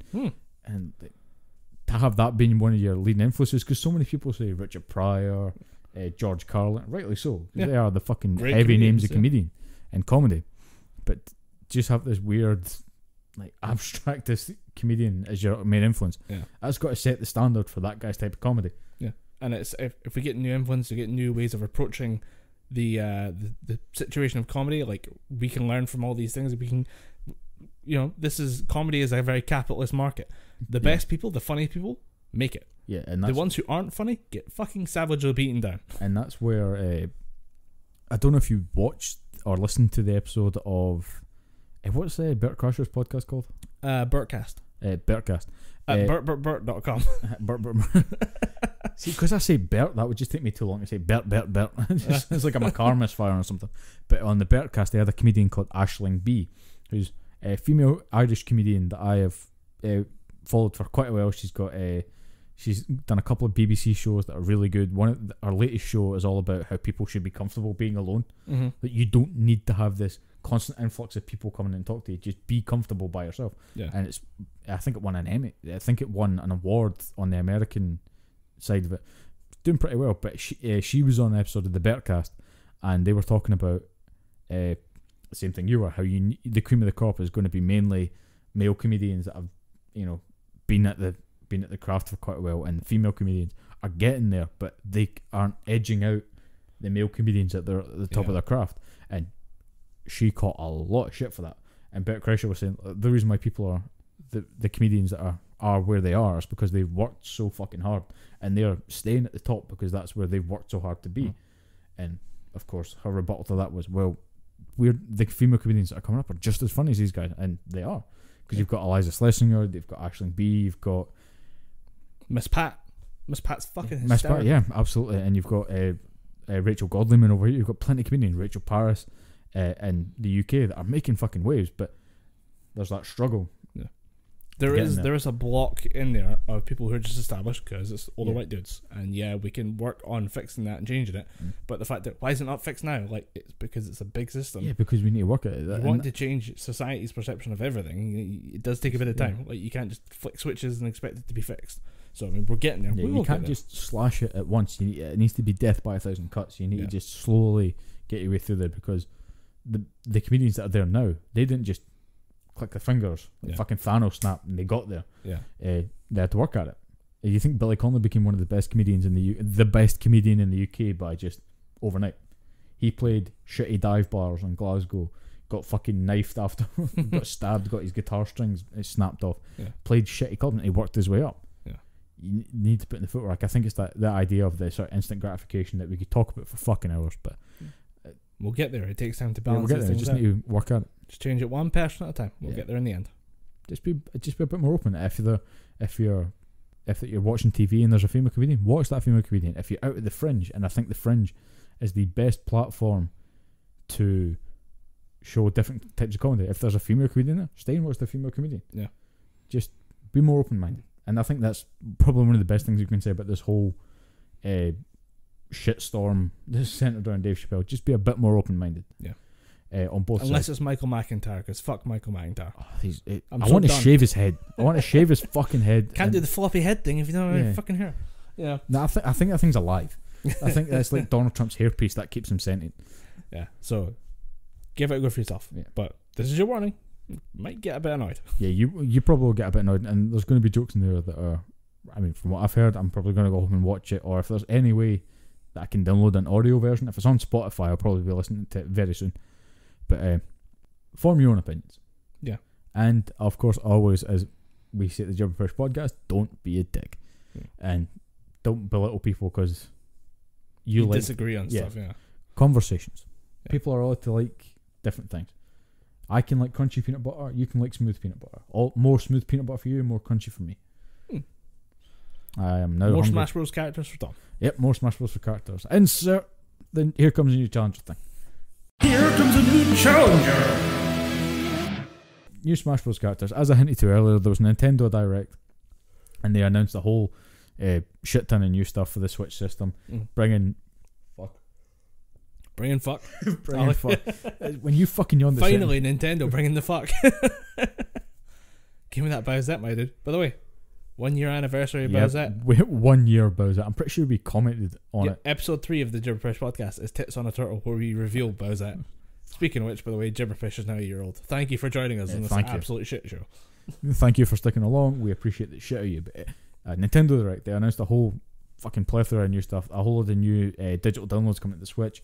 They announced more shit about Pokemon Sword and Shield, which a lot of people are really, really fucking happy about. I saw they gave a Farfetch'd a lance for some reason. It's and a he giant looks. leak. I fucking love the look of this guy because he's sitting there with a shield and the massive jousting lance. Yeah. I just thought that is how you update a fucking character. Did you see the it was He's coughing? got the weird angry eyes. He's got a big stovepipe. Yeah, he's got a stovepipe. I mean, he's got like a smog like beard and eyebrows, and I'm like, what the shit is this? Everyone else is going, I don't like it. I'm like, I like it. I think it's pretty cool. He does look very English. Like it's Very not just dapper. a stovepipe hat, but like something about him just seems very like Victorian era English. Like he's dying of the lurgy, but at the same time he's sophisticated. He's got the bubonic plague. So I like said they announced more stuff about Pokemon. You can make curry and rice, which is apparently a big thing in Britain. Right? Okay. One of the main meals you can make is curry on rice, and apparently that Japanese people don't really have curry on rice. That's just how we eat over here. Yeah. And a couple of new Pokemon for Pokemon Sword and Shield. We had that was a while ago. They had more stuff for Animal Crossing, which Animal Crossing is one of those games where I know for 100% sure that it is not the game for me, because I like games where you get objectives, but Animal Crossing is all about just you have your place. Go and do it. It's like Minecraft. You can continue in perpetuity. Like you can just keep play going. the game as much as you want. Like I remember the original thing was like you started the game, you immediately got into a shit ton of debt and had to work it off. 100,000 bells, I think the currency is in the game. But once and you every worked so it often off, you get more debt. Yeah. But once you worked it off, like you were just free, just keep playing the game. Yeah. And just live without the debt. Like it was a weird kind of non-game in a way. Yeah, it is a game where a lot of people say it's a very peaceful game, and you play this game and you tune out and you're just cultivating fields and shit like that, and then it looks pretty damn good. I think the engine that they're using to make the new Animal Crossing has somehow influenced the new Zelda game, because it looks very similar.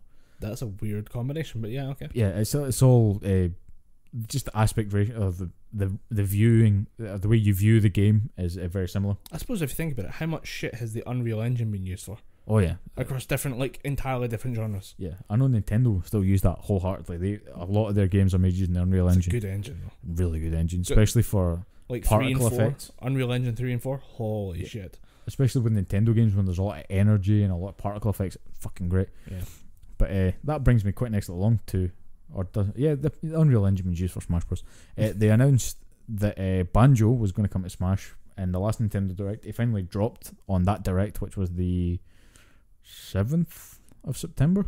Something like that. Yeah, 7th of September. So we've had them for about 2 weeks now, just over a day over 2 weeks, and I am now quite happy to say I've had a good bit of time to play as Banjo-Kazooie, and I'm really happy that they're in the game. Yeah, it's nice. It represents a point in gaming that I thought I'd never be able to get to, where you can play, you can do an 8-player match on a fighting game, and you can play as Cloud, you can play as Ryu, you can play as Ken, you can play as fucking Bayonetta, you can play Sonic, Snake, and Mega Man, and at any point you can just punch Mario in the face. Yeah.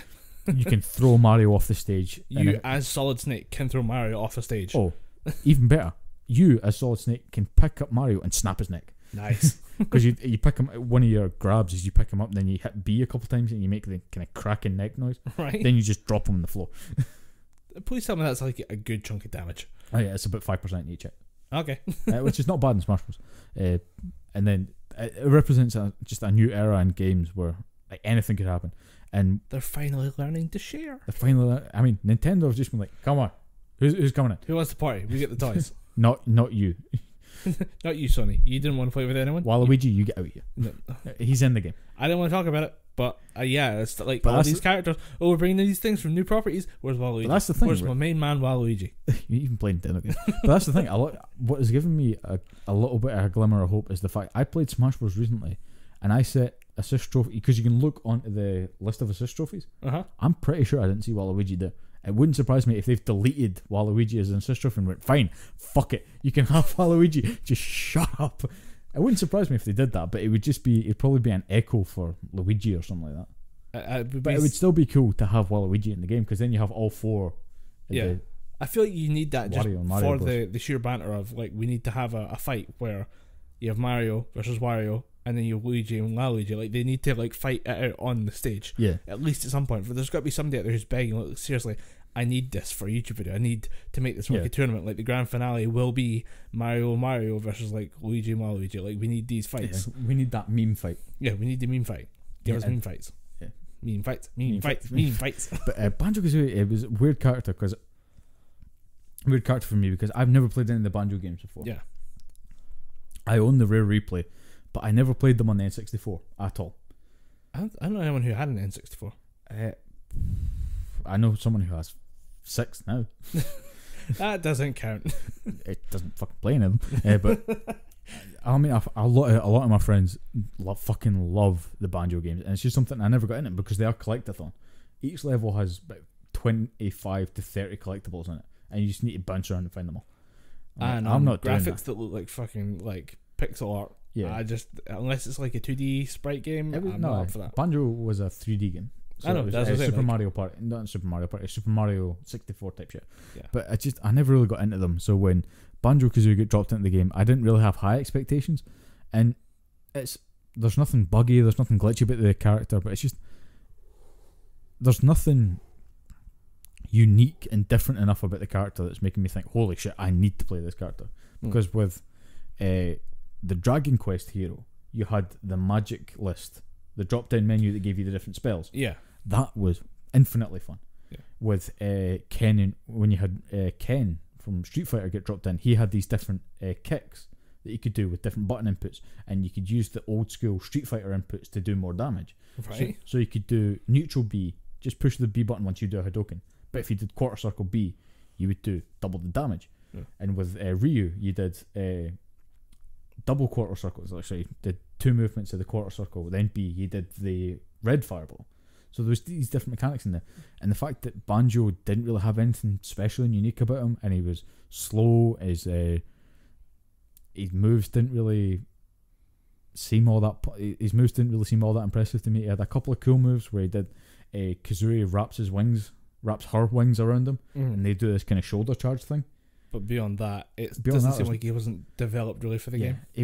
It seems like he wasn't really developed that well for the game. But the main thing that annoyed me is you have 5 feathers that dictate how many times you can do that charge move. Once they're gone, they do not regenerate until you lose a stock. So it kind of limits his abilities, and I can guarantee they're going to patch that they come back but slowly in the next one. I just think, like, how often are you in a situation where you have to charge, or you can charge, you can take advantage of the charge with enough distance to make a difference? But really, that's the thing, it stops when he hits a ledge, so he can go through about 3 or 4 enemies. Alright. But that's about his only impressive one. His projectiles don't do enough damage and don't have enough stopping power for me.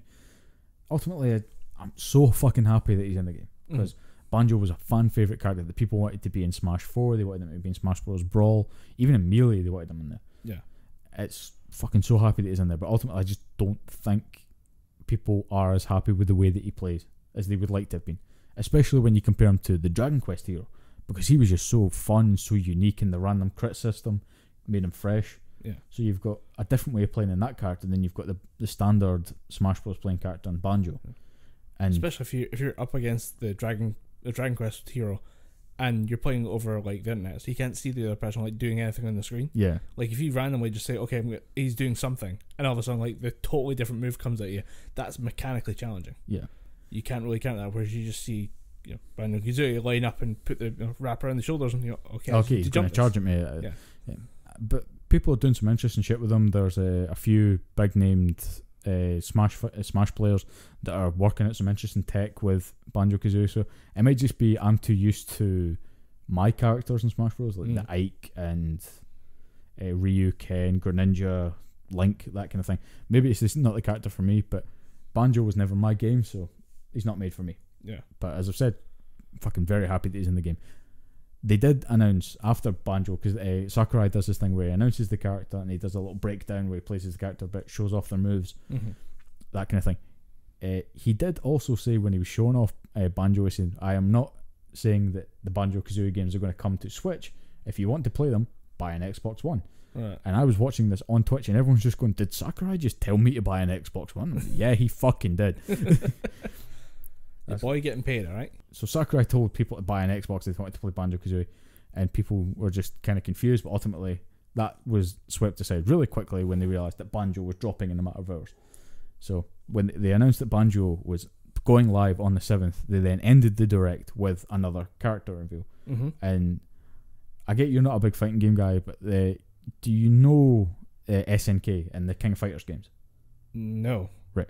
Well, this is going to be a very boring segment for you. But I was introduced to this character through a game called Capcom vs SNK 2, which was all the Capcom players against all the SNK players. You probably recognise him if you've seen him. Terry Bogard is the character's name. Trucker cap, blonde hair.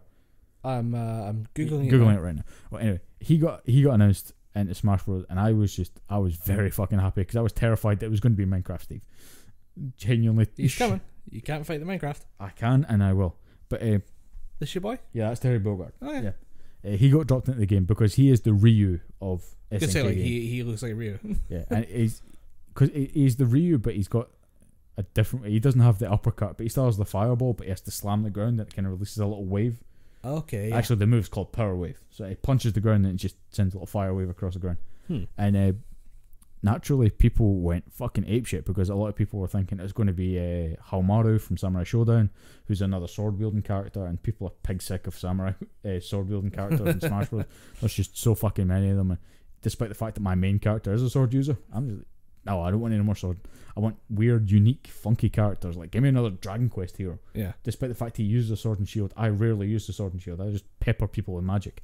That's just when Terry Bogard was, I was like, oh cool, another fighting character, another legacy character from another system. Because I think SNK games maybe got released on the SNES, but more often than not, it was on their home console, the Neo Geo. Yeah. And having Terry Bogard and Smash looking, the character model looking better than any other 3D Terry Bogard you've ever seen, must have made SNK think, fuck, what are we doing? We released why did we license out the one that we actually like? Why did they do it better than us? And then you look to King of Fighters 14 on the PlayStation 4, and that looks like a PlayStation 2 model. You look on the Switch, which is the inferior technology console, and it looks twice as good. You need to step up your game. But yeah, Terry Bogard's going to be the next character in Smash. He drops in November, and I personally can't fucking wait to play as the character, because last time I played as Terry Bogard was in Capcom vs SNK 2, and he was a lot of fun to play as. Yeah. He has a move called Rising Tackle, where he just kind of does a Dragon Ball Z thing. He spins in midair, and if you get caught in that, you take about 8 hits of damage. So I can imagine that being his recovery move. He's got a distance move called Burn Knuckle, where he just does this big fire punch, rockets towards him, and his neutral B will probably just be Power Wave.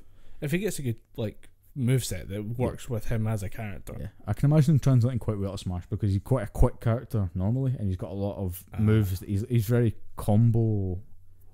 He lends himself very well to a combo, so I can imagine that translating really, really well into Smash. That's good. And I think that'd be quite a nice spot to end though, because Capcom and SNK 3 happened in Smash Bros. Probably many years before Capcom vs SNK 3 is ever going to actually happen in real life. That's why I fucking love Smash Bros. Right now. It's just making moves that no one's expecting. Yeah. Because no one would ever thought they'd see Terry Bogard or fucking Joker from Persona. Yeah. This is the MCU of fighting games, and also they're randomly grabbing in Batman for some reason. What? I was going to say, have you seen? Did someone leak a rumor to you that Batman was coming to Smash? What the fuck? No, just it's all the MCU characters, so they're bringing them in from different franchises and stuff. And you're like, okay, well they can't have Spider-Man. Oh, we got Spider-Man, and all of a sudden it's like, okay, from out of nowhere, out comes fucking Batman. Yeah, I mean that's definitely what it feels like. And I think apparently Microsoft are going to have another representative in there. And I thought, well, you've already got Banjo. Fans were happy at that. If you put Master Chief in there, that's going to piss people off. It could be Master Chief, or it could be Batman. Could be Batman. Batman could make it into Smash. I think it maybe could. I mean, Sakurai has gone on record many times saying that movie characters, comic book characters, and manga characters will never get in. So no Iron Man, no Wolverine, no Batman, no Goku, no Naruto, nothing from a movie, none of that shit. So unfortunately, you're never going to get Tom Cruise from Top Gun in Smash Bros. Oh no, not lack of Tom Cruise. I was hoping to get some Tom Cruise. We all need some more Tom Cruise in our. No, we don't. Just as a quick segue, I didn't know that Naruto, by the way, is 20 years old. Yeah. What the fuck happened there? I feel like we got Naruto well when we were in high school. Oh, this is the manga. Oh, the manga. The manga's 20 years old Yeah. at this point, which is like, damn. I keep forgetting that shit needs to work up to TV show. Yeah, stuff like as I say, like capitalist society, like the best stuff makes it to the top. Like the good stuff makes it to the top in anime. Like there's a lot of stuff that we don't see. Some of it's like it's tragically not been adapted yet. Some of it's like, yes, I can see that. we can live without this one. Yeah. Then again, the one anime that someone did point me to, because I'm a fan of Junji Ito. I love the way that guy draws. His new anime is dog shit, absolute shit. The Junji Ito collection was bad. Yeah, because the books are so fucking stunningly well drawn, and the art style that he uses is eerie as hell. Yeah. To translate that into that horrible mess, they fucked up. If I talked about him a lot the last time, Super Eye Patch Wolf did a video on Junji Ito. Yeah, He's that's a one I watched. massive fan, and he was saying that there's the fact that you have to turn the page in a Junji Ito comic and a Junji Ito manga. Junji Ito manga. Like he said, the fact that you have to turn the page and you know what's coming makes it so much fucking it worse. heightens that excitement. But Like, then when you watch the show, you're just kind of Yeah, his breakdown of one of the scenes for I think it's like an old woman. He says this is what it looks like in the book, and you turn the page and there's a full page shot of a horrific woman standing in a window staring dead into you, and she's staring through your soul. Yeah, and it looks like in the picture that you're talking about, it looks like she's locking eyes with you. I know that she's got the weird kind of jewels all around the neck. She's got the skeletal hand. Horrible. It reminds me of Miss Havisham from what's it? Great Expectations. I think it's Charles Dickens. But there's a description of an old haggard woman, and she has gone completely shut in. She isn't speaking to anyone, but she's so decayed at this point that she's almost dead. And it looks that looks what Junji Ito drew reminds me a lot of the description of Miss Havisham during Great Expectations. And it's definitely shit, because the only other Junji Ito property that we've seen was a very, very bad sci-fi movie. So when I heard that the anime was coming out, I thought, you know what, I'll give it a shot. I like Junji Ito stuff. The first one I was introduced to was Glyceride. About it's about it's like a single father with his daughter and son, and they own a takeaway, not a takeaway, a sort of restaurant place, and the place is coated with grease.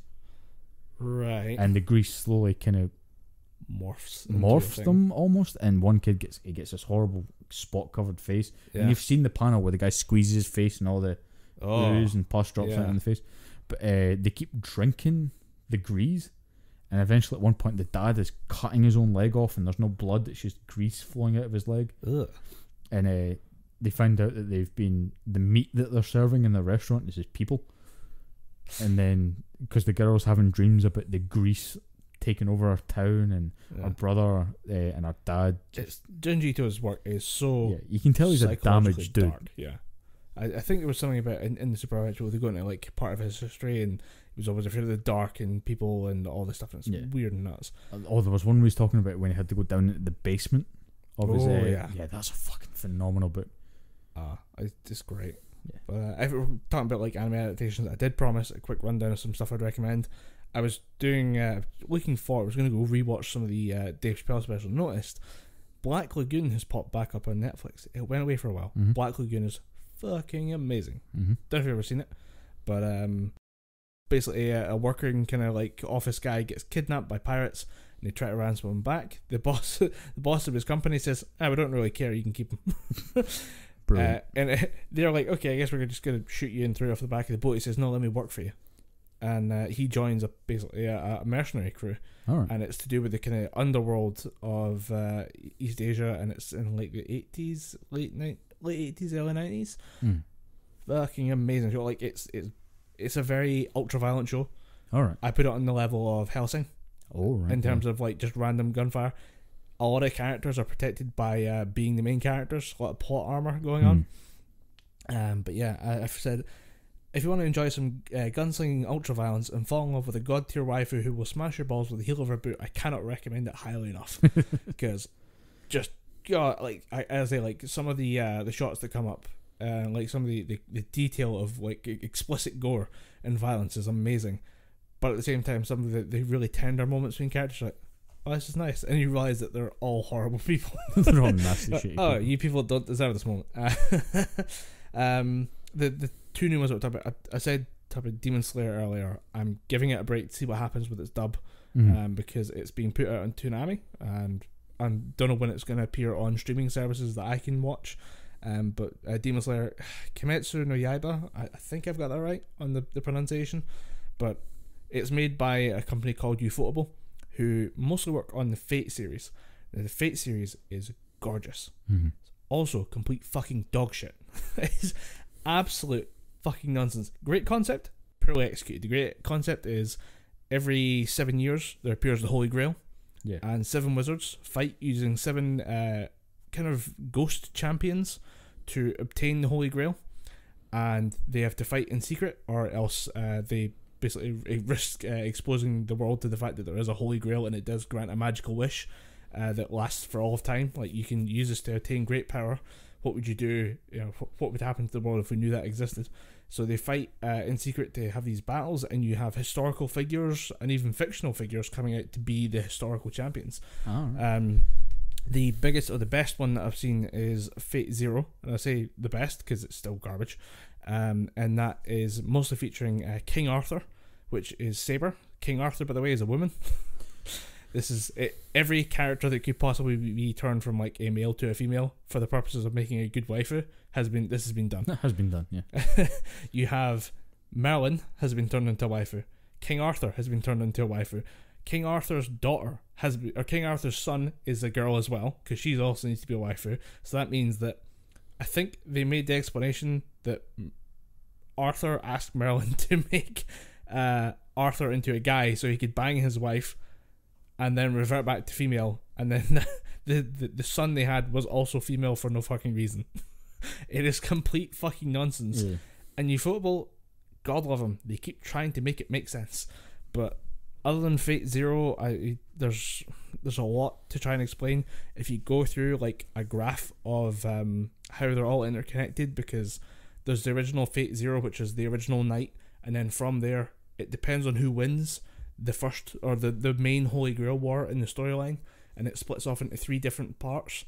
And then once those 3 storylines split off, they all become their own separate entities that have their own kind of canon. It's complete fucking nonsense. At some points, there's a cooking show in there, and it's all traveled through different anime, different games, different manga, different light novels. Trying to keep track of it is it's a joke at this point. It is a genuine meme in the anime community. But this is what happens when you take a studio who has that much talent that they can make this watchable and give them a simple story. So they just have to tell a good story, and they just go, let's go balls to the wall in the animation. Let's just make the animation as good as it could physically look. Yeah, and this is like one thing that they've always done really well is blending like 3D and 2D CGI together at the same time, and some of this stuff is nuts. There's normally you get the whole thing, oh, the manga is so much better. With this one, there's a lot of people who are the manga purists who are like, shit, I think they might have us on this one. There's one enemy, because it is about a guy going and fighting like the random demon monster of the week type thing. And then this has one scene that people were very curious about was a guy who can rotate the world. So like he'll stay in perspective, but anyone he's fighting will be flipped around as he like shifts a room around. And at one point he does just pick up a room and just spin it while the main character's in it. And everyone looked at the manga and was like, that's a pretty cool scene. The anime made it look so much better than the manga. I've seen both the panels and the actual shot comparison. I'm like, I'm sorry, the manga just got absolutely fucking trumped in this one. Just watching this, it's weird that, as they like, the blending is more important than what they actually accomplish as far as 3D animation. Just because if it doesn't look like it's a real thing that's happening, it looks like a drawing of somebody running on top of a computer generated image. The blending on this is unfucking real, and the everything from like attacks to like special effects that happens in the show, like I'm still not sure if it's actually like if his attacks are actually creating magical like waterfalls behind it, or if that's just something that's in his head, and I can't tell if it's real or not. It's a fucking gorgeous show, but I definitely recommend it. I want to see what happens with the actual like the dub whenever it's coming out, because as I say, I'm just not watching 24 episodes of subtitles. Phenomenal though. It's a lot of reading though. It's a lot of reading, but again, I have to wait and see what Toonami does with it. Next one was Fire Force. I don't know if you've seen that one. That's Studio David, who do JoJo's Bizarre Adventure. I think it's them. I'm pretty sure it's those guys that do Fire Force. Alright. I originally thought this was going to be like an anime of firefighters. So I'm like, okay, that's pretty cool. I'd watch that. And everybody's getting really hyped up for it, and I was like, okay, let's see what happens. Nothing to do with firefighting. It's like magic wizards fighting fire demons. Because apparently in this world, spontaneous human combustion means demon possession. Yes, it's a cover for demon possession. We've spoken about this before. I think we have. Yeah. But I've watched more of it since then. I'm like, oh, there's bigger mysteries going on. There's like some hidden corruption, and it turns out the group that our hero has joined is actually related to hunting down and investigating other departments of the special firefighting force and finding out if they're hiding anything from the government and the people. And it's getting weirdly complicated, weirdly fast. It's kind of a weird premise for a show. This guy joins a group of demon hunting firefighters, and he joins the internal affairs of the demon hunting firefighters. The weird thing is, I don't think he knows it yet. Right. So he just joined them thinking, I've just joined this cool group. I think he just joined the group that he was like closest to, and I think he wanted to speak to like one of the captains, so he joined that group to speak to the captain because he's investigating things that happened with his family in the past. But I don't think he knows he's in like I think he just started to learn. I'm only about 6 episodes in, but he's just learned, oh wait, I'm internal affairs for for this. This is convenient. Oops. Oh shit. And the last one was the thing I've been enjoying the most recently is Ad Astra, which is weird because there's a movie called Astra coming out with Brad Pitt. Yeah, I think it's got Ad Astra as well. Yeah, with Brad Pitt. But this is anime Ad Astra, where it's a group of teenagers who are stuck out in space and having to get their way back home. And it starts with them going on like kind of interplanetary school trip, which you do, it's a feature. Yeah. And they get abducted in a weird wormhole that spits them out into space. But they luckily manage to trigger their spacesuits and have their helmets up so that when they go into the void, they actually survive long enough to realise there's a ship there. And that is I think it is the Astra. And then they have to, everything after that point is basically how do we solve problems to survive. And it's a weird kind of journey home for a lot of these people, and every week there's a different issue with either the ship or with the people, and it all ties together nicely so that next week they're in peril in a different way, and it's a different mystery and different. It's kind of a danger of the week type thing then. Yeah, and it's fun to watch though. I don't know. There's just the characters are very strong and well rounded. The bigger mysteries that are in play explain why you have, say, a 17-year-old who can act as the ship's doctor and is a better medical professional than most of people you would expect to be at like the age of 40 or so. Yeah. She can diagnose things out of nowhere that you're like, how do you know any of that? Then you realise why, and you're like, oh, because the big twist towards the ends are getting kind of complicated, and I'm really looking forward to seeing how this all pans out, because if it ends really well, like this is going to be like, I will own this on Blu-ray and just kind of have it there to just bust it out once a year to rewatch again. Or just to kind of bring friends and say, look at this. Look at it. It's shiny. They're riding giant chicken people. There was at one point, there was giant chickens on a planet that, there was giant chickens at one point. The planet of Foghorn Leghorn, that's where he originally came from. But that was a really weird one because they were trying to discover what was, why there was like these giant plants everywhere, and it turns out the plants just knock everything out and then break down whatever they don't kill. No. And they figure it out, but for some reason someone singing saves the day. I have no idea. Because the power of friendship, I guess, through the songs or something. Yeah. I think she's just using her song to keep people awake, because if they fall asleep they die, and they need to try and keep everyone awake, and she's like, she's screaming into people's ears, stay awake. I guess I'll bust out my massive operatic singing voice. That I kept hidden very well. Yeah. Well, it turns out she's very shut in because her mum told her, don't draw attention to yourself because you're really tall and you look like you stand out already. Just don't draw attention to yourself, you'll be fine. And there's a lot of the kind of things that parents imprint on their kids as good behaviours that turn out to be harmful later on down the road. Yeah. There's a lot of those. There's a lot of kind of reconciliation with stuff.